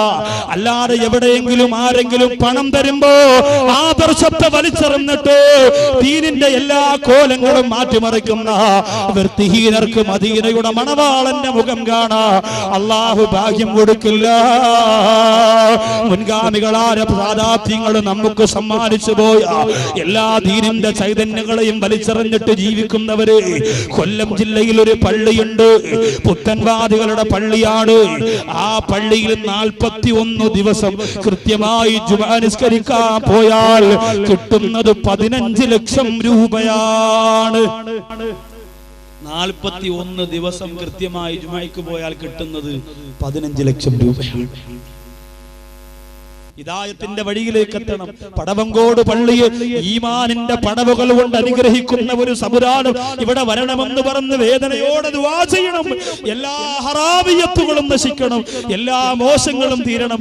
അതിനെന്റെ പ്രിയപ്പെട്ട ഉസ്താദിനോട് പറയുന്നു, ആര് വെറുക്കട്ടെ ആര് എതിർക്കട്ടെ, നിങ്ങളിവിടെ സംഘടനകളൊന്നും ഉണ്ടാക്കണ്ട. അല്ലാഹുവിന്റെ പരിശുദ്ധമായ മുത്തുനബി തങ്ങളുടെ പേരിൽ ഇവിടെ വരുന്നവരെ വെച്ചുകൊണ്ട് ഓരോ ആഴ്ചയിൽ ആയിരക്കണക്കാന സ്വലാത്തുകൾ പള്ളിക്കകത്തിരുന്ന് ചൊല്ലി ദുആ ചെയ്തോ. ഒരു സംഘടനയെ നിങ്ങൾ ഉണ്ടാക്കണ്ട, അതൊക്കെ ഫിത്നയാണ്, വേണ്ട. പക്ഷേ ആയിരക്കണക്കിന് സ്വലാത്ത് ഈ നാട്ടുകാരിൽ വരുന്നവരെ കൊണ്ട് ചെല്ലിപ്പിച്ചിട്ട് ഈ നാടിനെ നശിപ്പിക്കല്ല അല്ലാ എന്ന് പൊട്ടിക്കരഞ്ഞുകൊണ്ട് അല്ലാഹുവിനോട് ദുആ ചെയ്തു. ഇല്ലെങ്കിൽ അപകടമാണ്, അപകടമാണ്. ഒരു സമുദായത്തിന് ശിക്ഷ വരുമ്പോൾ അവർക്ക് നേതൃത്വം കൊടുക്കുന്ന ഉസ്താദ് അടക്കം കമ്മിറ്റിക്കാരടക്കം മുഴുവൻ പേരെയുമാണ് അല്ലാഹു പിടിക്കുക. ചിലരെ മാറ്റിവെക്കൂല. വ്യാഴാഴ്ച ദിവസമാണെങ്കിൽ ഉസ്താദ് നാട്ടിലായിരിക്കും രക്ഷ. വെറുതെ പറഞ്ഞതല്ല, തമാശയ്ക്ക് പറഞ്ഞതല്ല. നിങ്ങൾ എന്തേ കരുതിയത്? അത് പറയുമ്പോഴും ചിരിക്കാണോ? തമാശയല്ലത്. അല്ലാഹുവിന്റെ അല്ലാഹുവിന്റെ പിടി വളരെ ഭയാനകരമാണ്. അല്ലാഹുവിന്റെ പിടി വളരെ ഭയാനകരമാണ്. ഞാനും നിങ്ങളും കരുതിയതുപോലെ അതത്ര നിസാരമല്ല എന്റെ സഹോദരങ്ങളെ. അള്ളാഹു കാത്തിരക്ഷിക്കുമാറാകട്ടെ. അതുകൊണ്ട് ഇനി ഗൗരവമുള്ള ചിന്തയാണ്. മനസ്സ് നന്നാകുമെന്ന ഉറച്ച വിശ്വാസത്തോട് ഈ സ്റ്റേജിലേക്ക് സമർപ്പിച്ചുകൊണ്ടിരുന്നു. അള്ളാന്റെ റസൂല് പറയുന്നു, ആയിഷ, ഒരു മനുഷ്യൻ മരണപ്പെട്ട് കഴിഞ്ഞാൽ ആ മനുഷ്യന്റെ റൂഹുണ്ടല്ലോ, ആ മനുഷ്യന്റെ ആത്മാവുണ്ടല്ലോ, അവന്റെ ശരീരത്തിൽ നിന്ന് വലിച്ചൂരിയെടുത്തതിന് ശേഷം 10 സ്ഥലങ്ങളിൽ മാറിയിരുന്നു കൊണ്ട് നൊമ്പരത്തോട് സങ്കടം ബോധിപ്പിക്കുന്നതാണ് ആയിഷ. നമ്മുടെ ശരീരത്തിൽ നിന്ന് പിരിഞ്ഞാൽ, ആ ശരീരത്തിൽ നിന്ന് ഊരിക്കഴിഞ്ഞാൽ മാറിയിരുന്നു കൊണ്ട് 10 സ്ഥലങ്ങളിൽ സങ്കടം ബോധിപ്പിക്കും ആയിഷ. ആയിഷ റളിയല്ലാഹു അൻഹ ചോദിച്ചു, നബിയേ, ഒന്നാമത്തെ സമയം എപ്പോഴാണ് നബിയേ? അല്ലാഹുവിന്റെ റസൂല് പറയുന്നു, ആയിഷ, ഒരാൾ മരണപ്പെട്ട് കഴിഞ്ഞാൽ, ഒരാളുടെ റൂഹ് പിരിഞ്ഞു കഴിഞ്ഞാൽ അയാളുടെ ശരീരത്തിൽ നിന്ന് വസ്ത്രം അഴിച്ചു മാറ്റുമല്ലോ.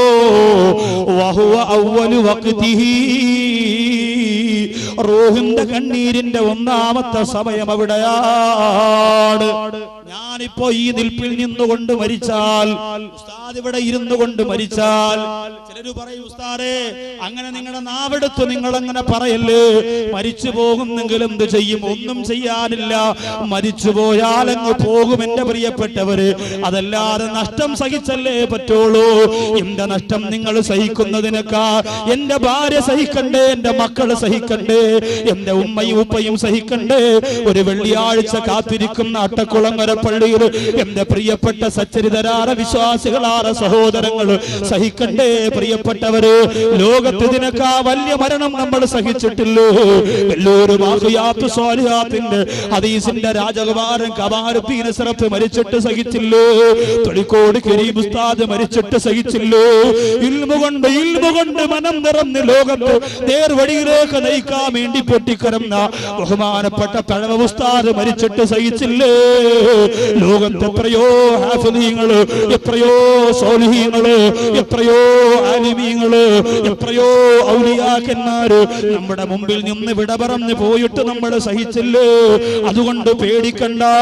ഇന്നാണെങ്കിൽ ഇന്ന്, നാളെയാണെങ്കിൽ നാളെ മരിക്കണം എന്ന് നിങ്ങൾ കൊതിക്കണേ. ഇൽമ പറന്നുകൊണ്ടിരിക്കുമ്പോ മരിക്കാനാണ് എന്റെ പ്രിയപ്പെട്ടവരെ. ബഹുമാനപ്പെട്ട ഏരൂർ ഉസ്താദിന്റെ തലയിലേക്ക് കൈവച്ചുകൊണ്ട് പരിശുദ്ധ മദീനത്ത് വെച്ചുകൊണ്ട് ദുആ ചെയ്തത്, പാക്കവി നിങ്ങൾ ഇൽമ പറന്നുകൊണ്ടിരിക്കുമ്പോ മരിക്കട്ടെ. ഞാൻ ആമീനെന്നാണ് പറഞ്ഞത്. കാരണം എന്തെന്നറിയോ? മദീനയിൽ കിടന്ന് മരിക്കുന്നതിന്റെ സുഖമാണ്. ഇൽമിന്റെ വേദിയിൽ വെച്ച് മരിക്കുക എന്ന് പറഞ്ഞാൽ, മദീന എന്ന് പറയുന്നത് സ്വർഗത്തിന്റെ പൂന്തോട്ടമാണെങ്കിൽ അതുപോലെ ഒരു പൂന്തോട്ടം ദുനിയാവിന്റെ തൊലിക്ക് പുറത്തുള്ളത് ഈ ടാർപ്പയുടെ താഴെയുള്ള സ്ഥലമാ. ഈ പള്ളിയുടെ മുറ്റത്തുള്ള ഇന്ന് അവസാനിക്കാ പോകുന്ന രാത്രിയുടെ വേദിയാണ്. അതുകൊണ്ട് അതിലാർക്കും ആശങ്ക വേണ്ട. ഇവിടെ വെച്ച് മരിച്ചാൽ നല്ല മരണമാണ്. ഭീമാ പള്ളിയിലെ ഒരു ഇമാമ തറാവീ നിസ്കാരത്തിന്റെ സുജൂദിലാ മരണപ്പെട്ടത്. അതിനൊക്കെ വെറുതെ ദുആ കൊണ്ട് നടക്കൂല. അതിനൊക്കെ അള്ളാഹ് തിരഞ്ഞെടുത്ത ഭാഗ്യം വേണം. എനിക്കോ ജാബിർ ഉസ്താദിനൊന്നും ചിലപ്പോൾ അത് കിട്ടാൻ സാധ്യതയില്ല. അള്ളാഹു നല്ല മരണം തരട്ടെ. മങ്ങാട് ഭാഗത്ത് താമസിക്കുന്ന അത്തർ കച്ചവടക്കാരൻ, തൊപ്പിക്കച്ചവടക്കാരൻ മരണപ്പെട്ടത് പരിശുദ്ധ ഹറം ഷരീഫിന്റെ മിനയിൽ വെച്ചാണ്. നിങ്ങൾക്കൊക്കെ അറിയുന്ന സഹോദരനായിരിക്കാം. എന്റെ കൂടെ ഉണ്ടായിരുന്നു പ്രിയപ്പെട്ടവരെ. നെഞ്ചുവേദന വന്നു മറിഞ്ഞു വീടുമ്പോ അവിടെ വന്നത് മുതൽ ആ സഹോദരന്റെ ഒരേ ഒരു ആഗ്രഹം എന്താ? ഇവിടെ മരിക്കണം, എന്നെ എന്റെ നാട്ടിലേക്ക് കൊണ്ടുപോണ്ട. കഷ്ടപ്പെട്ട പൈസയാ അജിന് കൊണ്ടുപോയത്, അല്ലാതെ അറബിയെ പറ്റിച്ച പൈസയല്ല, കടയിൽ നിന്ന് ഊരിയെടുത്ത പൈസയല്ല, ഇല്ല, അതൊന്നുമല്ല. കഷ്ടപ്പെട്ട് വിയർപ്പൊഴിക്ക പൈസ കൊണ്ട് മക്കത്ത് പോയിട്ട് ഒരൊറ്റ ആഗ്രഹം, അവിടെ മരിക്കണമെന്ന. ഇഹ്റാമിന്റെ വസ്ത്രം ധരിച്ചുകൊണ്ട് മരിച്ചു. അങ്ങനെ മരിക്കുന്നവരെങ്ങനാ പരലോകത്ത് വരിക? ഖബറിന്റെ അകത്തിരുന്ന് ലബ്ബൈക അല്ലാഹുമ്മ ലബ്ബൈക് എന്ന് പറഞ്ഞുകൊണ്ട് ഖബറിന്റെ അകത്തിരുന്ന് എഴുന്നേറ്റ് വരും. അവരൊക്കെ ഭാഗ്യശാലികളാണ്. അല്ലാഹു ആ പ്രിയപ്പെട്ട പിതാവിന്റെ ഖബറിടം സ്വർഗീയ ആരാമമാക്കി മാറ്റി കൊടുക്കുമാറാകട്ടെ. അപ്പോ ഇന്ന് ഞാൻ മരണപ്പെട്ടാൽ ആദ്യം ചെയ്യുന്നത് എന്താണ്? ഉസ്താദ് കമ്മിറ്റിക്കാരെ വിളിച്ചിട്ട് പറയും, ഏതായാലും നമുക്ക് സ്ഥാനം റെഡി മരണപ്പെട്ടു പോയി, അതുകൊണ്ട് അതിൻ്റെ കാര്യങ്ങളൊക്കെ ചെയ്യണം. ഒന്ന് ഇവിടെ കിടത്തും അല്ലെങ്കിൽ അവിടെ കിടത്തും. എന്നിട്ട് ആദ്യം കണ്ണ് തിരുമ്മിയടച്ച് കൈകാലുകളൊക്കെ നേരെയാക്കി. ഇതൊക്കെ ഒരു മയ്യത്തിനോടുള്ള ഒരു മകന്റെ അല്ലെങ്കിൽ ജീവിച്ചിരിക്കുന്നവരുടെ ബാധ്യതയാണ്. നമ്മളെപ്പോഴും വൃത്തികെട്ട കൂട്ടുകാരുടെ കൂടെ നടന്നാൽ വഴിയിൽ വെച്ച് മരിച്ചാൽ അവർക്കറിയില്ല ആ നിയമങ്ങൾ. അവരങ്ങനെ തന്നെ ഇട്ടിരിക്കും. അവസാനം കൈ വളഞ്ഞിരിക്കും, കാല് വളഞ്ഞിരിക്കും. അടക്കാനും പൊതിയാനും കുളിപ്പിക്കാനും ഒക്കെ വലിയ പ്രയാസമായിരിക്കും. അള്ളാഹു മുഖ്ലിസീങ്ങളുടെ മുമ്പ് കിടന്ന് മരിക്കാൻ അള്ളാഹു തൗഫീക്ക് തരട്ടെ. മുത്തഖീങ്ങളുടെ മുമ്പ് കിടന്ന് മരിക്കാൻ, ഉസ്താദുമാരുടെ മുമ്പ് കിടന്ന് മരിക്കാൻ, ആലിമീങ്ങളുടെ മുമ്പ് കിടന്ന് മരിക്കാൻ അള്ളാഹു നമുക്ക് തൗഫീക്ക് തരട്ടെ. എന്നാൽ അവരെല്ലാ കാര്യങ്ങളും ഭംഗിയായിട്ട് ചെയ്യും. അറിഞ്ഞുകൂടാത്തവരാരും ഉണ്ടാവില്ലല്ലോ. എല്ലാം അവർ വൃത്തിയായിട്ട് ചെയ്യും. എന്നിട്ടോ എല്ലാം അവർ വളരെ ഭംഗിയായിട്ട് ചെയ്യും. അങ്ങനെ മരണപ്പെടുമ്പോൾ റൂഹ് പിരിഞ്ഞ് മുകളിലേക്ക് റൂഹ് ഇങ്ങനെ കണ്ണുകളിലൂടെ റൂഹ് വലിച്ചോരിയെടുത്തുകൊണ്ട് ആ റൂഹ് മാറി നിൽക്കുമ്പോ സഹോദരങ്ങളെ, ആദ്യമെന്റെ വസ്ത്രമാണ് വലിച്ചോരിയെടുക്കുന്നത്. ആദ്യം നമ്മുടെ വസ്ത്രമാണ് വലിച്ചോരിയെടുക്കുന്നത്.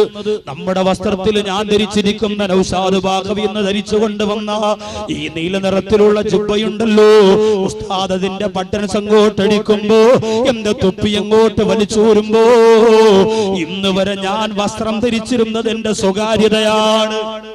വസ്ത്രം ധരിച്ചിരുന്നത് എന്റെ സ്വകാര്യതയാണ്. ഭാര്യമാര് വസ്ത്രം മാറ്റുമ്പോ റൂമിന്റെ അകത്ത് ഭർത്താവുണ്ടെങ്കിൽ ഭർത്താവിനോട് പോലും പറയും, ഇക്ക നിങ്ങളൊന്ന് മാറണം, ഞാനൊന്ന് വസ്ത്രം മാറട്ടെ. ആരെയും വസ്ത്രം മാറുന്നത് പരസ്പരം കാണുന്നൊരു ഇഷ്ടമല്ല. മനുഷ്യ സഹജമാണ്, ലജ്ജയുള്ളവരുടെ സ്വഭാവം. ഞാൻ നമ്മുടെ കൂട്ടുകാരുണ്ടെങ്കിൽ റൂമിനകത്ത് നിന്ന് വസ്ത്രം മാറുമ്പോ മര്യാദയ്ക്ക് നമ്മൾ മാറും. നമ്മുടെ സുഹൃത്തുക്കൾ അറിയാതിരിക്കാനും കാണാതിരിക്കാനും അത്രയ്ക്ക് ലജ്ജയുള്ളവരാണ് നമ്മളെങ്കിൽ. നമ്മൾ മരണപ്പെട്ടാൽ നമ്മുടെ വസ്ത്രം അടിച്ചെടുക്കുമ്പോൾ പ്രിയപ്പെട്ടവരെ നമ്മുടെ റൂഹ് പറയുന്നതെന്തെന്നറിയോ? യാ അഹിബായി, എന്റെ ശരീരത്തെ ഇഷ്ടപ്പെടുന്നവരെ, എന്റെ ശരീരത്തിന്റെ മയ്യത്ത് പരിപാലനത്തിന് വന്ന ബന്ധുക്കള്, നാട്ടുകാരെ, വീട്ടുകാരെ, കൂട്ടുകാരെ,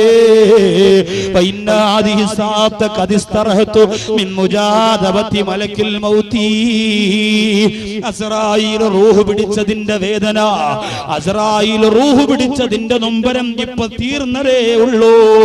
അതുകൊണ്ട് എന്റെ ശരീരത്തെ നിങ്ങൾ കുലുക്കാതെ വേദനിപ്പിക്കാതെ പതുക്കെ വസ്ത്രമൊന്ന് വലിച്ചൂരണേ. ഇതാണ് ഒന്നാമത്തെ നൊമ്പരം. പതുക്കെ ആ വസ്ത്രം വലിച്ചൂരണേ. ശരീരം കുലുങ്ങുമ്പോ വേദനിക്കും എന്നാണ് ആ നൊമ്പരത്തിന്റെ അർത്ഥം.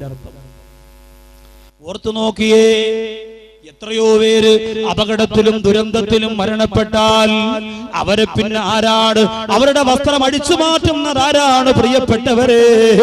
അവിടെ വസ്ത്രം അടിച്ചു മാറ്റുന്നത് മെഡിക്കൽ കോളേജിന്റെയും മറ്റു ഹോസ്പിറ്റലിന്റെയും പോസ്റ്റ്മോർട്ടം ചെയ്യുന്ന ഭാഗത്ത് എന്റെ സഹോദരങ്ങളെ, പോലീസുകാർ വന്ന് കത്രിക കൊണ്ട് മുറിച്ചു മാറ്റൂലേ?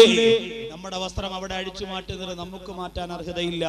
ദുരന്തത്തിലും ദുരിതത്തിലും അപകടത്തിലും മരണപ്പെട്ടു പോയവരുടെ വസ്ത്രം അഴിച്ചു മാറ്റുന്നത് പോലീസുകാരാണ്. മോർച്ചറിയുടെ മുമ്പ് കൊണ്ട് കിടത്തി, പാന്റിലൂടെ കത്രിക കടത്തി, അടിവസ്ത്രത്തിലൂടെ കത്രിക കടത്തി, ജീൻസിലൂടെ, കുപ്പായത്തിലൂടെ, ചുപ്പയിലൂടെ, എന്റെ പ്രിയപ്പെട്ടവരെ ചുരിദാറിലൂടെ, നെറ്റ് ചുരിദാറിലൂടെ, അനാർക്കലിയിലൂടെ കത്തിരി കടത്തിയിട്ട് മുറിച്ചു മാറ്റിയിട്ടാണ് അവരുടെ മയ്യത്തിന്റെ ശരീരത്തിന്റെ വസ്ത്രം മാറ്റുന്നതെങ്കിൽ എത്രയോ പേര് ചുറ്റും നിൽക്കും. വനിതാ പോലീസ് അടക്കം, മറ്റു പോലീസ് ഉദ്യോഗസ്ഥരടക്കം, മറ്റു നാട്ടുകാരും വീട്ടുകാരും അടക്കം, അവരെല്ലാവരും ഈ മയ്യത്തിന്റെ നഗ്നത കാണുകയാണ്.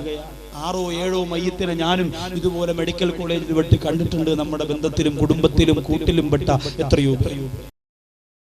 അതുകൊണ്ട് അങ്ങനൊരവസ്ഥ വരാതിരിക്കാൻ നിങ്ങൾ ദുആരക്കണം.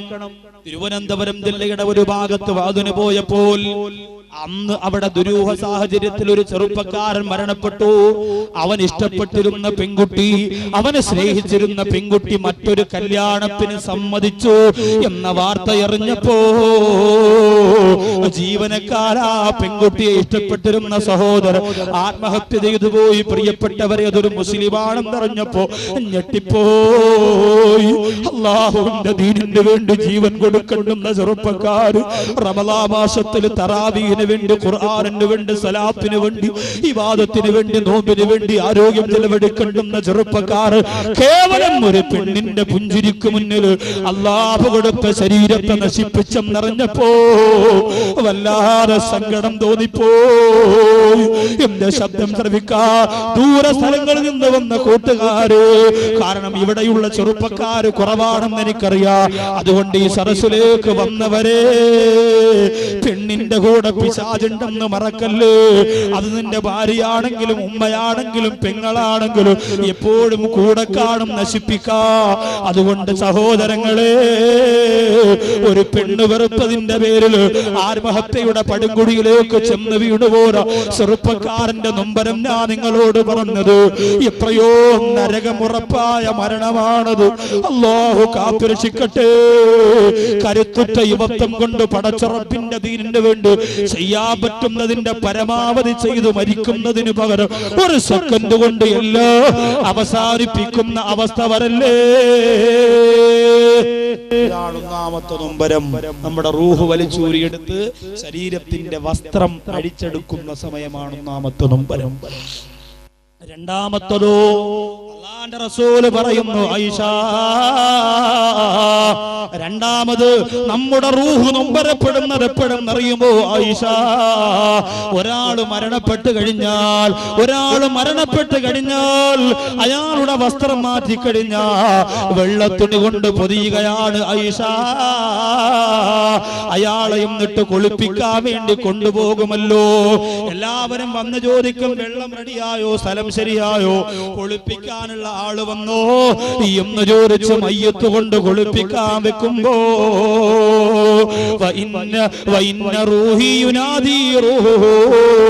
അവന്റെ റൂഹ് നൊമ്പരപ്പെടുകയാണ്. എന്റെ മയ്യത്ത് കുളിപ്പിക്കാൻ വന്നിരിക്കുന്ന സഹോദരങ്ങളെ, എന്റെ ബന്ധുക്കളെ, എന്റെ ശരീരത്തെ സ്നേഹിച്ചവരെ, ആ റൂഹ് വിളിച്ചു പറയുകയാണ്, നിങ്ങൾ എന്റെ ശരീരത്തിലേക്ക് വെള്ളമൊഴിക്കുമ്പോ നിങ്ങൾ പതുക്കെ ഒഴിക്കണേ. ഫഇന്ന ജസദീ മുഹ്തരിക്കും ബിഖുറൂജിർ റൂഹ്. എന്റെ ശരീരമുണ്ടല്ലോ, റൂഹൂരി എടുത്തത് കൊണ്ട് കരിഞ്ഞു പോയിരിക്കുകയാണ്. ആ വാക്ക് നമ്മൾ ശ്രദ്ധിക്കണേ. ഒരാളെ തീക്കുണ്ടാരത്തിലേക്ക് വലിച്ചെറിഞ്ഞ് കത്തിക്കുന്നതിന്റെ വേദനയാണ് മരണവേദന പെങ്ങളെ. അല്ലാഹുവിന്റെ റസൂൽ പോലും ആയിഷ ബീവി റളിയല്ലാഹു അൻഹയുടെ മടിയിൽ കിടന്നുകൊണ്ട് ഇന്നലിൽ മൗതി ലസക്റാ, മരണത്തിന് വല്ലാത്ത വേദനയാണ് ആയിഷ എന്ന് പറഞ്ഞുകൊണ്ട് അല്ലാഹുവിന്റെ ഹബീബ്, ലോകം പടയ്ക്കാൻ കാരണക്കാരനായ ലോകത്തിന്റെ നായകൻ പോലും പൊട്ടിക്കരഞ്ഞു പോയെങ്കിൽ പടവം കോടുള്ള ചെറുപ്പക്കാരാ, വീട്ടിന്റെ പുറകില് കള്ളുകുപ്പി വാരിയിട്ടിരിക്കുന്നവനെ, നൂറുകണക്കിന് അന്യ സ്ത്രീകളോട് മണിക്കൂറുകൾ തോറും ചൊല്ലി സംസാരിച്ചുകൊണ്ട് സമയം ചെലവഴിക്കുന്നവര്, എത്രയോ ഇബാദത്തുകളെ പാഴാക്കിയവര്, അല്ലാഹുവിന്റെ ഖുർആൻ വീട്ടിന്റെ അകത്ത് അടുക്കി വെച്ചിരിക്കുന്നവര്, ഓരാ നേരമില്ലാത്തവര്, നിസ്കരിക്കാൻ സമയമില്ലാത്തവര്, എന്റെയും നിങ്ങളുടെ റൂഹ് എവിടെ കിടന്നാണ് പോകുന്നത് പ്രിയപ്പെട്ടവര്? മക്കയിൽ കിടന്ന് റൂഹ് പിരിയാനുള്ള ഭാഗ്യം നമുക്കുണ്ടോ? മദീനയുടെ മുറ്റത്ത് കിടന്ന് മരിക്കാനുള്ള ഭാഗ്യം നമുക്കുണ്ടോ? എത്രയോ സഹോദരങ്ങൾ ബാത്റൂമിനകത്ത് മരിച്ചു വീടുന്നു. എത്രയോ സഹോദരങ്ങൾ ബിവറേജ് ഷാപ്പിനകത്ത് അടി നടക്കുമ്പോ ഏവനെങ്കിലും വന്ന് പിടിവാളുകൊണ്ട് വെട്ടിയെറിഞ്ഞുകൊണ്ട് ബിവറേജിന്റെ അകത്തളത്ത് മരിച്ചു വീടുന്നു. എത്രയോ സഹോദരങ്ങൾ ആരും അറിയാറ് അപകടത്തിൽപ്പെട്ട് കുടിയിലേക്ക് വീണ് പിടഞ്ഞ് ആ കുഴിക്കകത്ത് കിടന്ന് രക്തം വാർന്ന് വേദന തിന്ന് മരിക്കുന്നു. ആരും അറിയാതെ അവിടെ കിടന്ന് പുഴുപ്പിറക്കുന്നു. ബന്ധുക്കള് സഹോദരനെ തിരക്കി ഓടുന്നു. അങ്ങനെ എത്ര മരണങ്ങളാ. റെയിൽവേ ട്രാക്കിലേക്ക് വലിച്ചെറിയുന്നവര്, അപകടത്തിലൂടെ കത്തിക്കരിഞ്ഞു പോകുന്നവര്, വിദേശ രാജ്യത്തെ ഫ്ലൈറ്റ് അപകടത്തിലൂടെ ഭസ്മധൂളിയായി പോകുന്നവര്, എങ്ങനെയാണ് ഈ രാത്രിയിൽ വന്ന ഞാനും നിങ്ങളും മരിക്കുന്നിടന്ന് റബ്ബിന് മാത്രമാണ് അറിയുന്നത് പ്രിയപ്പെട്ടവരെ. അതുകൊണ്ട് അല്ലാഹുമ്മ ബാരിക് ലനാ ഫിൽ മൗതി വഫീമാ ബഅദൽ മൗത്. അല്ലാഹുവേ, ഞങ്ങളുടെ മരണത്തിലും മരണത്തിന് ശേഷമുള്ളതിലും നീ ബറക്കത്ത് ചെയ്യണേ അല്ലാ എന്നുള്ളൊരു ദുആ ചെയ്യാൻ മറക്കല്ലേ, ദുആ ചെയ്യാൻ മറക്കല്ലേ. അതുകൊണ്ട് തുടങ്ങിക്കോ നിസ്കാരം. വലിച്ചെറിഞ്ഞോ കള്ളുകുപ്പികള്, മോശക്കാരായ കൂട്ടുകാരെ ഒക്കെ പറഞ്ഞു വിട്ടിട്ട് അല്ലാഹുവിന്റെ പള്ളിക്കകത്ത് വന്ന് പൊട്ടിക്കരഞ്ഞോ. ഇതുകൂടി ശ്രമിച്ചില്ല എങ്കിലോ, ഇത് നിന്റെ മനസ്സിന്റെ അകത്തൊരു പരിവർത്തനം വരുത്തിയില്ലെങ്കിലോ പരാജയം ഉറപ്പാണ് പ്രിയപ്പെട്ടവര്. ഇനി എന്നാണ് എനിക്കിവിടെ നിങ്ങളുടെ മുന്നിൽ വരാൻ കഴിയുന്നതെന്ന് പറയാൻ കഴിയില്ല. ഇനി പണവങ്കോട് പള്ളിയിൽ വിളിക്കുമ്പോ എന്റെ പ്രിയപ്പെട്ടവര് ഈ സാധുവായ നൗസാദുവാ കവിക്ക് വരാൻ കഴിയണമെന്നില്ല. അതുകൊണ്ട് എന്റെ കൂട്ടുകാരാ, നിങ്ങളിൽ ആരെങ്കിലും മരണപ്പെട്ടാൽ ഞാൻ ജീവിച്ചിരിക്കുകയാണെങ്കിൽ എന്റെ ഇൽമിന്റെ വേദിയിലെ പ്രാർത്ഥന നിനക്കുള്ളതാ. കരുനാഗപ്പള്ളിയിൽ ഭാഗത്ത് കൊല്ലം കഴിഞ്ഞാൽ എവിടെ പോയാലും അതിന് വന്നുകൊണ്ടിരിക്കുന്ന ഒരു പ്രിയപ്പെട്ട കൂട്ടുകാരൻ അപകടത്തിൽ മരണപ്പെട്ടപ്പോൾ അവന്റെ കൂട്ടുകാര് ഫോണിലൂടെ വിളിച്ചു പറഞ്ഞു, ഉസ്താദേ നിങ്ങളെ വാത് കേൾക്കാൻ മുമ്പ് വന്നിരിക്കുന്നവരാ. 100 സ്റ്റേജ് കഴിഞ്ഞവാണവൻ എഴുതി വെച്ചിട്ടുണ്ട് ഡയറിയിൽ. 100 സ്റ്റേജ് തികച്ചവനാണവൻ. ഉസ്താദേ, ആ സഹോദരനാണ് മരണപ്പെട്ടു പോയത്. എന്റെ അഭിപ്രായത്തിൽ അവൻ ഭാഗ്യമുള്ളവനാണ്. നൗസാദ് ബാക്കവിക്ക് അല്ലാഹു ആയുസ് തന്നിരിക്കുന്നിടത്തോളം കാലം എവിടെയൊക്കെ വാതിന് പോകുന്നുവോ എന്റെ പ്രിയപ്പെട്ടവരെ, നിങ്ങൾ പടവങ്കോട്ടത്തെ ജനങ്ങളെ ല്ലേ കണ്ടിട്ടുള്ളത്. നാളെ ആറാട്ടുപുഴ പാനൂര് നിങ്ങൾക്ക് വരാൻ ധൈര്യമുണ്ടെങ്കിൽ വന്നോ, ഞാൻ കാണിച്ചു തരാ. അല്ലാഹുവിന്റെ ചുണക്കുട്ടന്മാരെ കാണിച്ചു തരോ. എന്റെയും നിങ്ങളുടെയും മയ്യത്ത് കുളിപ്പിക്കാൻ സമയമാകുമ്പോ നമ്മുടെ മയ്യത്ത് കുളിപ്പിക്കുന്നവര് പാത്രത്തിൽ നിന്ന് വെള്ളം കോരി പുറത്തൊഴിക്കുമ്പോ നമ്മുടെ മയ്യത്ത് പറയുന്നതെന്തോ, നമ്മുടെ റൂഹ് പറയുന്നതെന്തോ, പതുക്കെ ഒഴിക്കണേ മുഹ്തരിക്കും കരിഞ്ഞുപോയി, എന്റെ ശരീരം കരിഞ്ഞു കിടക്കുകയാണ്. അതുകൊണ്ട് വെള്ളമൊഴിക്കുമ്പോ വേദനിക്കും. അതുകൊണ്ട് പതുക്കെ ഒഴിക്കണേ എന്ന് പറയുമ്പോ മയ്യത്ത് കുളിപ്പിക്കാൻ ഒരു മോളുണ്ടോ? എന്റെ പടവങ്കോട്ടത്തെ ഉമ്മ, നിനക്ക് നിന്റെ മോൾക്ക് കമ്പ്യൂട്ടർ വാങ്ങിക്കൊടുത്തില്ലേ? നിന്റെ മോൾക്ക് നെറ്റിന്റെ കണക്ഷൻ എടുത്തു കൊടുത്തില്ലേ? നിന്റെ മോൾക്ക് ഡബിൾ ക്യാമറയുള്ള മൊബൈൽ വാങ്ങിക്കൊടുത്തില്ലേ? നിന്റെ മോൾക്ക് നെറ്റിന്റെ ചുരിദാർ വാങ്ങിക്കൊടുത്തില്ലേ? നിന്റെ മോൾക്ക് പ്രത്യേകിച്ച് റൂം കൊടുത്തില്ലേ? നിന്റെ മോൾക്ക് പ്രത്യേകിച്ച് ഹോം തിയേറ്റർ കൊടുത്തില്ലേ? നിന്റെ മോള് പറഞ്ഞ മോഡൽ വീട് വെച്ചു കൊടുത്തില്ലേ? നിന്റെ മോളെ താളത്തിനൊത്തു തുള്ളിയില്ലേ? എന്റെ പ്രിയപ്പെട്ട ഉമ്മ, നീ മരിക്കുമ്പോ ഒരു ഗ്ലാസ് വെള്ളം നിന്റെ പിറപ്പൊഴിച്ചിട്ട് അല്ലാഹുമ്മ ഗഫിർലി ഉമ്മീ എന്ന് പറയുന്ന ഒരു മോള് നിനക്കുണ്ടോ? എന്റെ പടവങ്കോട്ടത്തെ പെങ്ങള്, സീരിയൽ കണ്ട് ആഹ്ലാദിക്കുന്ന ഉമ്മ, ഒരു നയാ പൈസയുടെ ഉപയോഗം ഇന്ന് വരെ നീ കണ്ട സീരിയൽ നിനക്ക് തന്നിട്ടുണ്ടോ? എത്ര സീരിയൽ കണ്ടവളാ നീ? സീരിയലിന്റെ കണ്ണീര് കണ്ട് കരയുന്ന പെണ്ണ്, നിന്റെ കണ്ണീര് പോലും നാളെ നരകത്തിലെത്തിക്കാൻ കാരണമാണ്. കുളിപ്പിക്കാനുണ്ടോ? ആരുണ്ട് മോളെ നിന്നെ കുളിപ്പിക്കാൻ? പ്രിയപ്പെട്ടവരെ, കുളിപ്പിക്കാൻ അറിഞ്ഞുകൂടാത്തവർ ഒരുപാട് പേരുണ്ട്. വെള്ളം അവിടെ കോരിയൊടിച്ച് അവിടെ സോപ്പ് തേച്ച് ഇവിടെ സോപ്പ് തേച്ച് വാരി വലിച്ച് ഒട്ടിച്ചെടുത്ത് പൊതിഞ്ഞുകൊണ്ട് വെക്കുമ്പോ നീ ചെയ്തു പോയതിന് പകരം അത് തന്നെയാണ് നിന്റെ തിക്തഫലം. എത്രയോ മരണ വീട് കണ്ട് അത്ഭുതപ്പെട്ടു പോയവൻ. പ്രിയപ്പെട്ട ചെറുപ്പക്കാരോട് പറയുകയാണ്, നമ്മൾ ഒരാൾ പോലും മയ്യത്ത് പരിപാലനം അറിയാത്തവരായി മാറാൻ പാടില്ല. മയ്യത്ത് പരിപാലനം നമ്മൾ പഠിക്കണം, പഠിച്ചേ പറ്റൂ. എന്റെ പ്രിയപ്പെട്ട സഹോദരൻ, ഇൻഷാ അല്ലാഹ് പരിശുദ്ധ റമളാനിന്റെ 30 ദിവസവും ഞാൻ അട്ടക്കുളങ്ങരയിൽ ഉണ്ടാകും. എന്റെ പ്രിയപ്പെട്ട ചെറുപ്പക്കാർക്ക് വേണ്ടി ഒരു സമയം ഞാൻ ആലോചിക്കുന്നുണ്ട്. ഏതെങ്കിലും ഒരു സമയം, ഏതെങ്കിലും ആഴ്ചയിൽ ഒരു ദിവസമെങ്കിലും മയ്യത്ത് പരിപാലനം എന്ന ക്ലാസ് ചെറുപ്പക്കാർക്ക് വേണ്ടി മാത്രം എടുക്കാൻ അല്ലാഹു തൗഫീഖ് തന്ന് അനുഗ്രഹിക്കുമാറാകട്ടെ. നമ്മൾ പഠിച്ചേ പറ്റൂ, നമ്മൾ പഠിച്ചേ പറ്റൂ. നമ്മുടെ ഉമ്മാടെ മയ്യത്ത്, നമ്മുടെ വാപ്പാടെ മയ്യത്ത് മക്കളായ നമ്മൾ ജീവിച്ചിരിക്കുമ്പോൾ മറ്റുള്ളവർക്ക് വിട്ടുകൊടുക്കരുത്. നമ്മൾ പഠിച്ചിട്ടത് ചെയ്യണം, സന്തോഷത്തോടെ ചെയ്യണം. അല്ലെങ്കിൽ പിന്നെ എന്തിനാ മക്കളെ പെറ്റു വളർത്തി, പോറ്റ് വളർത്തി, ചാപ്പാട് കൊടുത്ത്, ജീവിതം കൊടുത്ത് സന്തോഷിപ്പിച്ച മക്കള് നിനക്ക് ഉപയോഗപ്പെട്ടില്ലെങ്കിൽ പിന്നെ എന്തിനാ വളർത്തിയത്? മൂന്നാമത്തത് മയ്യത്ത് കുളിപ്പിക്കുമ്പോഴാണ്. വിശദീകരിക്കാനുള്ള സമയമില്ല എനിക്ക്, ഒരുപാട് വിശദീകരിക്കേണ്ട ഭാഗമാണ്. മൂന്നാമത്തത് മയ്യത്ത് കുളിപ്പിക്കുമ്പോഴാണ്. രണ്ടാമത്തത് വെള്ളമൊഴിപ്പിക്കുമ്പോഴാണെങ്കിൽ, മൂന്നാമത്തത് കുളിപ്പിച്ചുകൊണ്ടിരിക്കുമ്പോഴാണ്. എന്തെല്ലാം ചെയ്യണം കുളിപ്പിച്ചുകൊണ്ടിരിക്കുമ്പോൾ? എന്തെല്ലാം കാര്യങ്ങൾ ചെയ്യാനുണ്ട്? നിയമങ്ങളും നിബന്ധനകളും ഒക്കെ അറിയണ്ടേ? കാര്യങ്ങൾ ചെയ്യണം. നല്ലതുപോലെ അഴുക്കളക്കുന്നതോടൊപ്പം മുറിവുകളൊക്കെ വൃത്തിയായിട്ട് മനോഹരമായ രീതിയിൽ ഭംഗിയായിട്ട് അഴുക്കെടുത്തുകൊണ്ട് വൃത്തിയാക്കി ശുചീകരിക്കണം. രക്തവും പഴുപ്പും ചെലവുമെല്ലാം മാറ്റിവെക്കണം. കിടന്ന കിടപ്പിൽ കിടന്ന് മരിക്കുന്ന എത്രയോ ഉപ്പമാര് തന്റെ മുതുകും ശരീരവും അടർന്നുപോയി. അല്ലാഹു അങ്ങനെ ഒരു അവസ്ഥയെ തൊട്ട് എന്നെയും നിങ്ങളെയും കാത്തിരക്ഷിക്കട്ടെ. അല്ലാഹുവേ, കിടന്ന കിടപ്പിൽ കിടന്ന് മലമൂത്ര വിസർജനം ചെയ്യുന്നതിന് മുമ്പ് ഞങ്ങളെ മരിപ്പിക്കണേ അല്ലാ. ജീവിതത്തിൽ ഒരിക്കൽ പോലും മറ്റൊരാളെ കൊണ്ട്, അല്ലാഹുവേ, വളർന്നതിന് ശേഷം മറ്റൊരാളെ കൊണ്ട് മലമൂത്ര വിസർജനത്തിന്റെ ശുചീകരണം നടത്തുന്ന ഒരവസ്ഥ ഞങ്ങൾക്ക് വരുത്തല്ലേ അല്ലാ. പലിശക്കാരന്റെ രക്തം പുരണ്ട പൈസ കൊണ്ട് നിനക്ക് കഫൻ തുണി വാങ്ങാൻ നിന്റെ പൊന്നുമോൻ ഓടുന്നത് കണ്ടോ? അലായ പൈസ കൊണ്ട് എന്റെ വാപ്പാടെ കഫം പൊതിയണമെന്ന് ചിന്തിക്കാനറിയാത്ത മക്കള്, ഇല്ലെങ്കിൽ ആ പൈസ സമയത്ത് കിട്ടാത്ത മക്കളായി നമ്മുടെ മക്കള് മാറുന്നത് പടച്ചോനെ പേടിയില്ലാത്തത് കൊണ്ടാ. അങ്ങനത്തെ കഫം തുണി വിരിച്ചു വെച്ചിട്ട് നിന്റെ മോനെ കൊണ്ടുവന്ന്, നിന്റെ വാപ്പായെ കൊണ്ടുവന്ന്, അല്ലെങ്കിൽ നിന്റെ ഉമ്മായെ കൊണ്ടുവന്ന്, പെങ്ങളെ കൊണ്ടുവന്ന് ആ കഫം തുണിയുടെ മുകളിലേക്ക് അങ്ങ് കിടത്തുമ്പോൾ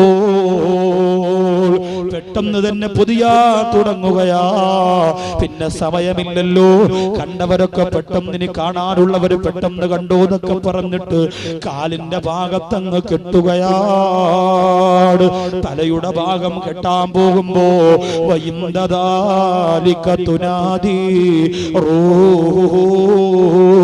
ആ സമയത്ത് റൂഹ് നൊമ്പരത്തോടെ വിളിച്ചു പറയുന്നു, അല്ലയോ ജനങ്ങളെ, എന്റെ കഫം പൊതിയാൻ വന്നവരെ, എന്റെ സ്നേഹിതന്മാരെ, എന്റെ ബന്ധുക്കളെ, എന്റെ കൂട്ടുകാരെ, ലാ തശുദ്ധ കഫന റഅസി, ലാ തശുദ്ധ കഫന റഅസി, എന്റെ തലയുടെ കഫം തുണി നിങ്ങൾ കെട്ടല്ലേ. ഹത്താ അറാ വജ്ഹ അഹ്ലി, എന്റെ കുടുംബത്തിന്റെ മുഖം ഞാനൊന്ന് അവസാനമായി കണ്ടോട്ടെ, അവരും എന്നെയൊന്ന് അവസാനമായി കണ്ടോട്ടെ. ഈ മുഖം ഇന്ന് കെട്ടിയാൽ ഇനി ജീവിതത്തിൽ എന്റെ മുഖം അവര് കാണൂലല്ലോ. നമ്മുടെ വീട്ടിന്റെ അകത്ത് വെച്ച് എത്ര മയ്യത്തുകളെ നമ്മൾ പൊതിഞ്ഞതാണ്, അവരുടെ മുഖം നമ്മൾ പിന്നെ കണ്ടില്ലല്ലോ. ഭർത്താവിന്റെ പൊതിഞ്ഞു, ഭാര്യയുടെ പൊതിഞ്ഞു. 2 ഭാര്യയുണ്ടായിരുന്ന 2 ഭാര്യയും മരണപ്പെട്ടു പോയ ഒരു സഹോദരൻ ഞാൻ ഇന്നലെ കണ്ടതാണ്. അല്ലാഹുവേ, ആ പ്രിയപ്പെട്ട സഹോദരിമാരുടെ ഖബറിടം നീ വിശാലമാക്കണേ അല്ലാ. അവസാനമായിട്ട് എന്റെ പ്രിയമുള്ളവരെ, ആ മുഖമൊന്ന് കാണട്ടെ എന്ന് പറഞ്ഞുകൊണ്ട് റൂഹ് നൊമ്പരപ്പെടുകയാണ്. അതുകൊണ്ടാണ് ചില സ്ഥലങ്ങളിൽ മയ്യത്ത് പൊതിയുന്നതിന് മുമ്പ് ചില കാരണവന്മാര് പറയുന്നത്, ഇനി ആരെങ്കിലും കാണാനുണ്ടോ, ഇനി ആരെങ്കിലും കാണാനുണ്ടോ? അവര് വന്ന് അവസാനമായിട്ടൊരു നോക്ക് കണ്ടിട്ടാണ് ആ കഫം തുണി അങ്ങോട്ട് മൂടുന്നതെങ്കിൽ അങ്ങനെ കെട്ടിയിട്ട് ആ വീടിന്റെ അകത്തു നിന്ന് മയ്യത്തെടുക്കുകയാണ്. വസുബഹ മാലൂകൽ മജ്മൂന ഖബാ വഉത്തീല ബഅദകൽ കസ്റുൽ മശീദു. നിനക്ക് താമസിക്കാൻ വേണ്ടി നീ കെട്ടിവെച്ചിരുന്ന നിന്റെ വീട്, നീ പണിഞ്ഞ നിന്റെ വാതില്, നീ വെച്ചിരുന്ന ചാരുകസേര, നിനക്കും നിന്റെ ഭാര്യക്കും കിടക്കാ, നീ വിശാലമായി നിർമ്മിച്ച AC-യുള്ള ബെഡ്റൂം, അതിന്റെ അകത്ത് നിന്ന് നിന്നെ കൊണ്ടുപോവുകയാണ്. നീ പെരുന്നാളിന് അണിയാ വാങ്ങി വെച്ചിരുന്ന മനോഹരമായ വസ്ത്രം അടുത്ത ആഴ്ചയുടെ കല്യാണത്തിനിട്ട് കൊണ്ടുപോകാൻ നീ എടുത്തു വെച്ചിരുന്ന വില കൂടിയ വസ്ത്രം, അതെല്ലാം നിന്റെ അലമാരയിൽ നോക്കി പൊട്ടിക്കരയുമ്പോ അവരോടൊക്കെ സലാം പറഞ്ഞുകൊണ്ട് സന്തൂക്കിലെടുത്ത് വെക്കാ. ആ മയ്യത്തിന് വീട്ടിന്റെ അകത്ത് നിന്ന് പുറത്തു കൊണ്ടിറങ്ങുകയാ. ഇറങ്ങുന്ന സമയത്താണ് 5ാമത് നമ്മുടെ റൂഹ് നൊമ്പരപ്പെടുന്നത്.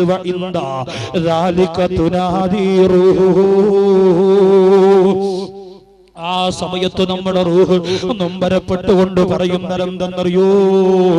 അല്ലയോ ജനങ്ങളെ, പെട്ടെന്ന് കൊണ്ടുപോകല്ലേ, എന്നെ ഓർത്തുകൊണ്ട് അവസാനം എന്നെ ചിന്തിച്ചുകൊണ്ട് ആരുടെ നെഞ്ചാണ് ഇടിക്കുന്നതെന്ന് ഞാനൊന്ന് കാണട്ടെ.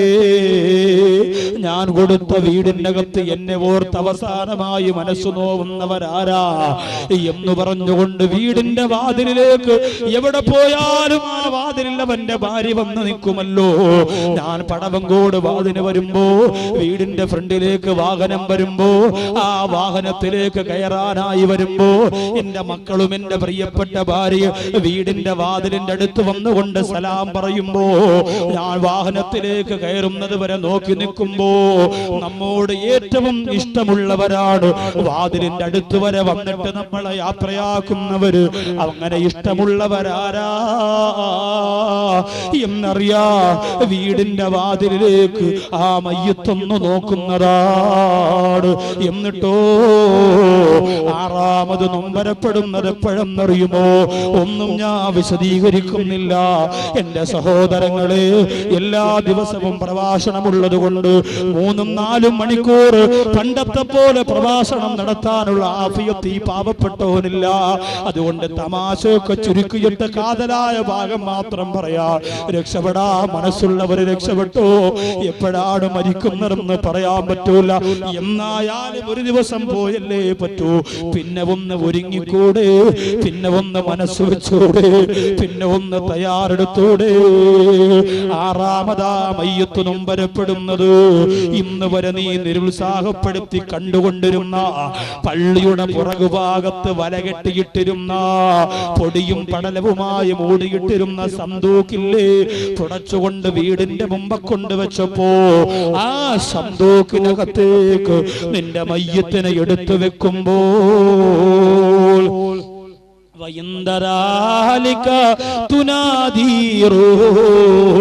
ആ സമയത്ത് റൂഹ് വിളിച്ചു പറയുന്നത് എന്തെന്നറിയോ?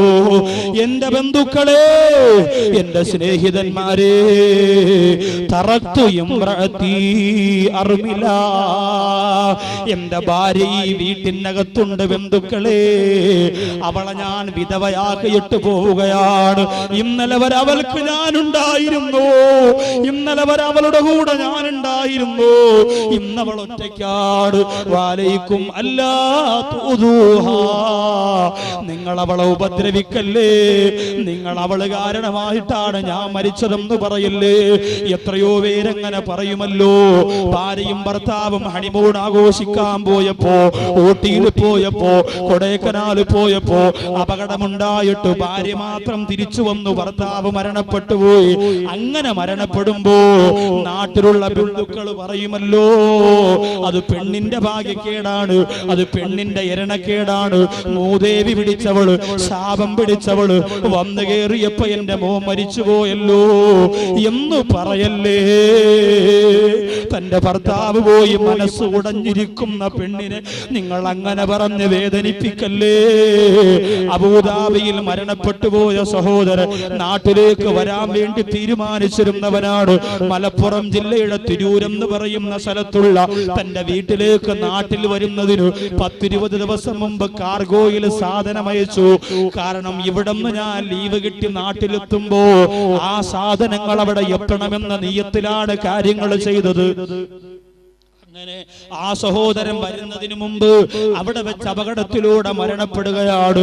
സുബ്ഹാനല്ലാഹ്.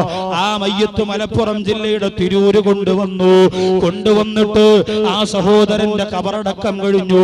ആ സഹോദരനെ അടക്കി 3-ാമത്തെ ദിവസമായപ്പോ ആ സഹോദരൻ കാർഗോയിലയച്ച സാധനം വീട്ടിലെത്തുകയാണ്. 1 മാസം മുമ്പ് അയച്ച സാധനം ആ സഹോദരന്റെ മയ്യത്ത് നാട്ടിൽ വന്ന് 3-ന്റെ അന്ന് എത്തുകയാണ്.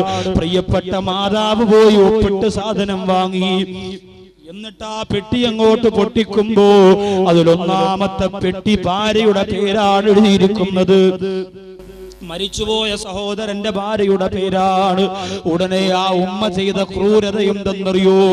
ആ പെട്ടിയെടുത്തിട്ട് അകത്ത് ഇരിക്കുന്ന ഭർത്താവ് വിട പറഞ്ഞതിന്റെ നൊമ്പരം കൊണ്ട് മനസ്സുടഞ്ഞുപോയ പെണ്ണിന്റെ അടുത്തേക്ക് ഈ പ്രിയപ്പെട്ട ഉമ്മ പെട്ടി കൊണ്ട് കൊടുത്തിട്ട് പറഞ്ഞു, എന്റെ മോനെ തിന്നവളെ, എന്റെ മോനെ കൊന്നവളെ, ഇതുകൂടി എടുത്തു തിന്നുമ്പോ നിനക്ക് തൃപ്തിയാകുമല്ലോ.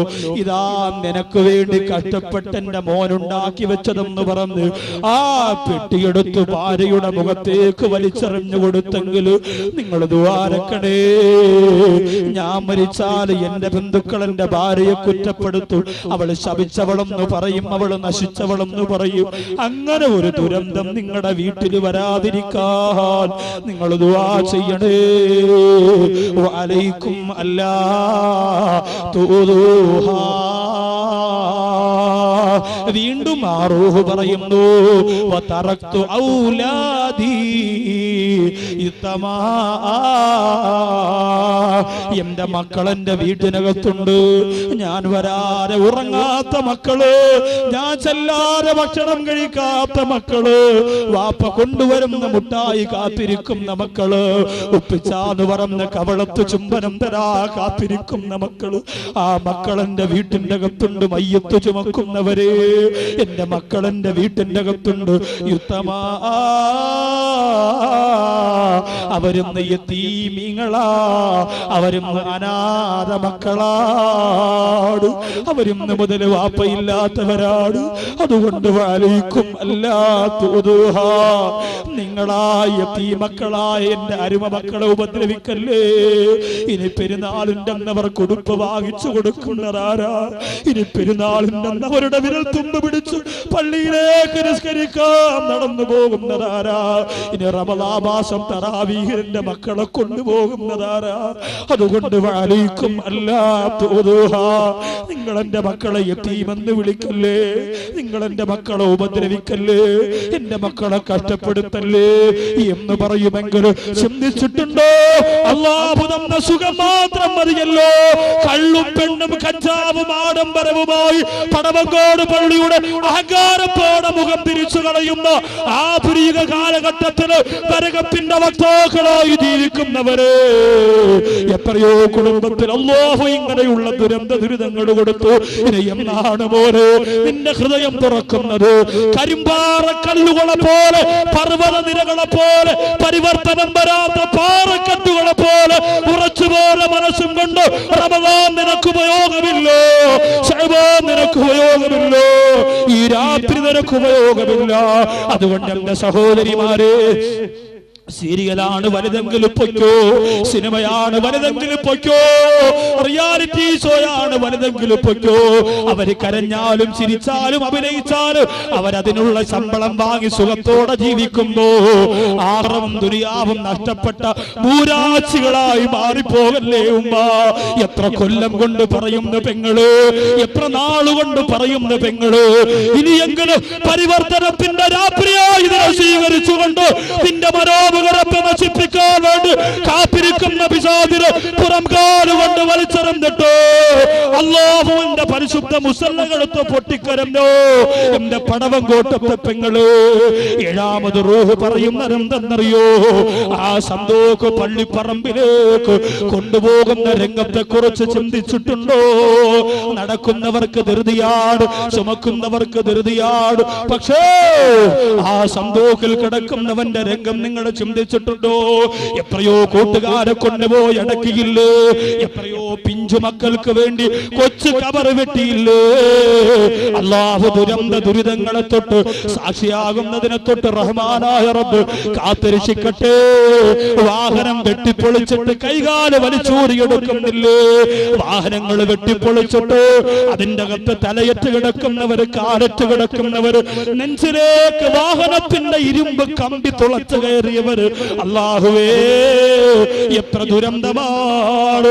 ടു വീലറിന്റെ മുകളിൽ കയറിയിരുന്നിട്ട് മൊബൈലിന്റെ ഹെഡ്സെറ്റ് ചെവിയിൽ വെച്ചിട്ട് ഹോം തിയേറ്ററിലൂടെ എന്റെ പ്രിയപ്പെട്ടവരെ വീട്ടിന്റെ കത്ത് FM ആസ്വദിക്കുന്ന പോലെ വാഹനത്തിന്റെ കത്ത് ക്ലബ് FM SFM എല്ലാം കേട്ടുകൊണ്ട് ആനന്ദ നൃത്തം ചവിട്ടുകെട്ട് റോഡിലൂടെ ബൈക്കോടിച്ച് പരക്കം പായുന്ന ചെറുപ്പക്കാരോ, ദുനിയാവ് മതിയോ മോനെ നിനക്ക്? ദുനിയാവ് മതിയോ? അല്ലാഹുവിന്റെ റസൂൽ പറഞ്ഞതെന്തെന്നറിയോ? ദുനിയാവ് ചത്തുപോയ നായയുടെ ശവത്തേക്കാൾ വൃത്തികെട്ടതാണ് യുവത്വമേ. അതുകൊണ്ട് സ്നേഹം നീ ഒരുപാട് കൊടുക്കേണ്ടത് ദുനിയാവിനല്ല, ആഖിറത്തിനാണ്. അത് മറക്കല്ലേ, മറക്കല്ലേ. ഏഴാമത് റൂഹ് നൊമ്പരപ്പെടുന്നത് എന്തെന്നറിയോ? ആ മയ്യത്ത് ചുമക്കുന്നവരോട്, ആ മയ്യത്തിന്റെ കൂടെ വരുന്നവരോട് ആ റൂഹ് പറയുന്നു, ലാ തൽഅബന്ന ബികുമുദ് ദുനിയാ കമാ യൽഅബനി. എന്ന ദുനിയാവ് തട്ടിക്കളിച്ചതുപോലെ നിങ്ങൾ ദുനിയാവിന് നിന്നു കൊടുക്കല്ലേ. എന്നെ ദുനിയാവ് നശിപ്പിച്ചു. പടവങ്കോട് പള്ളിയുടെ മുറ്റത്തിരുന്ന് നൗസാദ് ബാക്കവി വാദ് പറഞ്ഞപ്പോ അന്ന് രാത്രി ഞാൻ തീരുമാനിച്ചതാ, ഇനി കള്ളു കുടിക്കൂല, ഇനി വ്യഭിചരിക്കൂല, ഇനി സീരിയൽ കാണൂല എന്ന് അന്ന് രാത്രി തീരുമാനിച്ചതാണ്. പക്ഷേ പ്രസംഗത്തിന്റെ മുഴക്കമെല്ലാം കഴിഞ്ഞു വീട്ടിലേക്ക് ചെന്ന് അന്നത്തെ രാത്രി പുലർന്നപ്പോ എന്റെ മനസ്സിലുള്ള ഈമാ മുഴുവനും എന്റെ ദുനിയാവ് കൊണ്ടുപോയി കേട്ടോ. അങ്ങനെ വീണ്ടും ഞാൻ കള്ളു കുടിച്ചു. കൂട്ടുകാരെങ്കിൽ വീട് വന്നപ്പോ വീണ്ടും ഞാൻ കള്ളു കുടിച്ചു. കൂട്ടുകാരന്റെ കല്യാണ തലേന്ന് എനിക്ക് കുടിക്കേണ്ടി വന്നു. വീണ്ടും അവസരം കിട്ടിയപ്പോ മൊബൈലിന്റെ അകപ്പിരുന്ന് ഡിലീറ്റ് ചെയ്ത് കളഞ്ഞ ബ്ലൂ ഫിലിമുകൾ ഞാൻ തിരിച്ചതിലേക്ക് കടത്തിപ്പോയി. അത് ദുനിയാവെന്നെ നശിപ്പിച്ചതിന്റെ തെളിവാണ്. അതുകൊണ്ട് എന്നെ നശിപ്പിച്ച ദുനിയാവ് എന്നെ ഇതാ പള്ളിപ്പറമ്പിലേക്ക് കൊണ്ടുപോകുമ്പോ നിങ്ങളെങ്കിലും രക്ഷപ്പെടണേ. മയ്യത്ത് ചുമക്കുന്നവരെ, എന്നെ അടക്കിയിട്ട് ഓടാൻ ധൃതി വെച്ചിരിക്കുന്നവരെ, നിങ്ങളെങ്കിലും ദുനിയാവിന്റെ ചതിയിൽ നിന്ന് രക്ഷപ്പെടണേ. ആ മയ്യത്ത് നമ്മളോട് കാണിക്കുന്ന സ്നേഹം, ആ റൂഹ് നമ്മളോട് കാണിക്കുന്ന സ്നേഹം നമ്മളെ ഒരിക്കലും പിശാച് അനുവദിക്കൂല നന്മ ചെയ്യാൻ. അവസാനം ആ റൂഹ് മറ്റുള്ളവരോട് പറയുന്നു, ഞാൻ പെട്ടുപോയി, ഞാൻ കുടുങ്ങിപ്പോയി, ഞാൻ നശിച്ചു, നിങ്ങളെങ്കിലും രക്ഷപ്പെടണം. എട്ടാമത് ആ പള്ളിക്കകത്ത് മയ്യത്ത് കൊണ്ട് വെക്കുമ്പോൾ പള്ളിയുടെ ഉസ്താദിന്റെ വക ഒരു ചെറിയ നസീഹത്തുണ്ടാകും. എന്താണ് പറയാ? കടബാധ്യത മയ്യത്തിനുണ്ട് എങ്കിൽ മക്കളുമായി ബന്ധപ്പെട്ടത് പരിഹരിക്കണം. കടമില്ലാത്തവര് കൈവക്കാൻ പറഞ്ഞാൽ വളരെ കുറവാണ്. 100 പേരിൽ 90 പേരും കൈവക്കും. കാരണം 50,000, 1 ലക്ഷം, 2 ലക്ഷം ഒക്കെ പലർക്കും കടം കൊടുക്കാനുണ്ട്. പലർക്കും പൈസ കൊടുക്കാൻ, വീട് വെച്ചതിന്റെ, മോളെ കെട്ടിച്ചതിന്റെ ഏറ്റവും അധികം കടം വരുന്നത് 3 കാര്യത്തിന്. 1 വീട് വെക്കുമ്പോ, 2 മോളെ കെട്ടിക്കുമ്പോ, 3 മാരകമായ രോഗം വരും. ഇത് 3ഉം പെട്ടെന്ന് നടക്കുന്ന കാര്യങ്ങൾ, നനച്ചിരിക്കാത്ത ചിലവുകളാണ്, ചിന്തിക്കുന്നതിനപ്പുറം ചിലവാകുന്ന സംഗതികളാണ്. അങ്ങനെ കടമുള്ളവർ മരണപ്പെട്ടാൽ ആ മയ്യത്തിന് വേണ്ടി ചെയ്യുന്ന ഒരു ദുആ പോലും സ്വീകരിക്കൂല എന്ന് ആരംഭപ്പുവായ ഹബീബ് നബി മുഹമ്മദ് മുസ്തഫ സല്ലല്ലാഹു അലൈഹി വസല്ലം തങ്ങൾ പറയുമ്പോൾ കടക്കാരായി ഞാനും നിങ്ങളും മരിച്ചാൽ എന്തൊരവസ്ഥയാണ് പ്രിയപ്പെട്ടവരെ. അള്ളാഹു കാത്തിരക്ഷിക്കട്ടെ. അതുകൊണ്ട് കടമുണ്ടെങ്കിൽ നമ്മുടെ മയ്യത്തിന് രക്ഷയില്ല. ജീവിതകാലത്ത് അള്ളാഹുവേ കടം തീർത്തു മരിക്കാനുള്ള ദുആ ചെയ്തുകൊണ്ട് സാമ്പത്തിക ഭദ്രതയ്ക്ക് വേണ്ടി അള്ളാഹുവിനോട് നിങ്ങൾ ദുആ ചെയ്യണം. ഞാനും നിങ്ങളും വരുത്തി വെച്ച കടം നമ്മുടെ മക്കൾക്ക് തീർക്കാൻ പറ്റുന്നതാണ്, നമ്മുടെ കുടുംബത്തിന് തീർക്കാൻ പറ്റുന്നതാണോ? നമ്മൾ മരിച്ചാൽ ആര് തീർക്കും കടം? മരിച്ചാൽ അവിടെ തീരല്ലേ? എത്ര സ്നേഹമാണെങ്കിലും ഒരാഴ്ച കഴിയുമ്പോൾ എല്ലാം കഴിയും പ്രിയപ്പെട്ടവരെ. തെങ്ങ് വീണ് മരണപ്പെട്ട എന്റെ ഒരു കൂട്ടുകാരന് വേണ്ടി ദുആ ചെയ്യാൻ മരിച്ച 4 ദിവസം തുടർച്ചയായി കൂട്ടുകാർ വിളിച്ചു പറഞ്ഞു. 5ന്റെ അന്ന് ഞാൻ ഫോൺ കോൾ പ്രതീക്ഷിച്ചു, അന്ന് വന്നില്ല. 6ന്റെ അന്ന് വിളിച്ചപ്പോൾ ഞാൻ ചോദിച്ചു, ഇന്നലെ വിളിക്കാൻ, ഇന്നലെ മറന്നുപോയി ഉസ്താദേ. മറന്നു തുടങ്ങി. 4 ദിവസമേ ആയുള്ളൂ. 40 ദിവസമാകുമ്പോ ആ ഓർമ്മ പോലും ഉണ്ടാവൂല.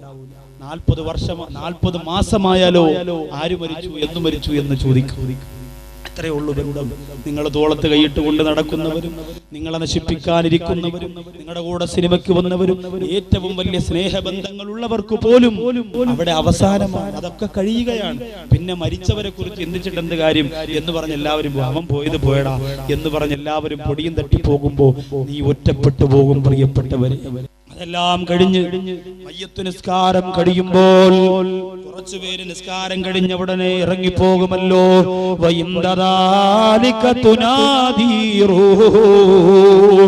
നിസ്കാരം കഴിഞ്ഞ് ഇറങ്ങിപ്പോകുന്നവരെ നോക്കിയിട്ട് ആ റൂഹ് പറയുന്നു, എവിടെയാണ് നിങ്ങൾ ഇറങ്ങി ഓടുന്നത്?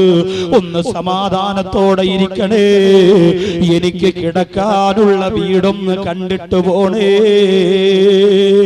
വലിയ മാളിക വെക്കാൻ കൊതിച്ചുകൊണ്ട് ഞാൻ കെട്ടിയ വീട് നിങ്ങൾ കണ്ടതല്ലേ?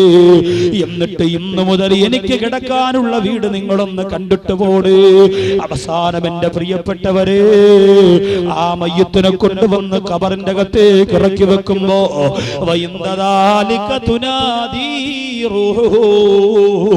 ആ മയ്യത്തിനെ ഇറക്കി വെച്ചിട്ട് ആ മയ്യത്തിനെ പലക നിരത്തുമ്പോ ആ റൂഹ് വിളിച്ചു പറയുന്നു, എന്നെ നിങ്ങൾ മറക്കല്ലേ, ഞാൻ സമ്പാദിച്ചത് മുഴുവനും ദുനിയാവിലാണ്, ഞാൻ വെച്ച വീട് ദുനിയാവിലാണ്, ഞാൻ വളർത്തിയ മക്കൾ ഭൂമിയുടെ തൊലിക്ക് പുറത്താണ്, ഞാൻ ഭൂമിയുടെ അകത്താണ്. അതുകൊണ്ട് എന്നെ നിങ്ങൾ മറക്കല്ലേ, വല്ലപ്പോഴും എന്റെ ഖബറിന്റെ ചാര നിങ്ങൾ വരണേ. പത്താമത് നമ്മുടെ റൂഹ് പറയുന്നത് മണ്ണ് വാരിയിടുന്ന സമയത്താണ്. ലാ തൻസാനി അന്തു ആയിക്കു, മണ്ണ് വാരിയിടുന്നവരെ എനിക്ക് വേണ്ടി ദുആ ചെയ്യാം നിങ്ങൾ മറക്കല്ലേ, എനിക്ക് വേണ്ടി ദുആ ചെയ്യാൻ മറക്കല്ലേ. ആകെ പ്രതീക്ഷ ദുആയാണ്, അതെങ്കിലും ചെയ്യണേ. ഇന്ന് മരിച്ചവർക്ക് ദുആ ചെയ്യണ്ടെന്ന് പറയുന്ന മക്കള് പടവങ്കോട് വളർന്നു വരാൻ പോവാണ്. നിങ്ങൾക്ക് ദീൻ വേണ്ടെങ്കിൽ അങ്ങനെ തന്നെ വരും പ്രിയപ്പെട്ടവരെ. നിങ്ങൾക്ക് ഹദ്ദാദ റാത്തീബ് വേണ്ടെങ്കിൽ, നിങ്ങൾക്ക് സലാത്ത് വേണ്ടെങ്കിൽ, നിങ്ങൾക്ക് ദിക്ർ വേണ്ടെങ്കിൽ, നിങ്ങൾക്ക് ജമാഅത്ത് നിസ്കാരം വേണ്ടെങ്കിൽ, അതേ ഒരു വിഭാഗം പിശാചിന്റെ വക്താക്കൾ വരാൻ പോവുകയോ. മാതാപിതാക്കൾ മരിച്ചാൽ അവർക്ക് വേണ്ടി ദുആ ചെയ്യണ്ട.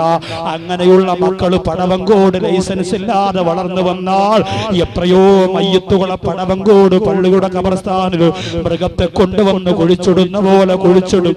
അല്ലാഹു കാത്തുരക്ഷിക്കട്ടെ.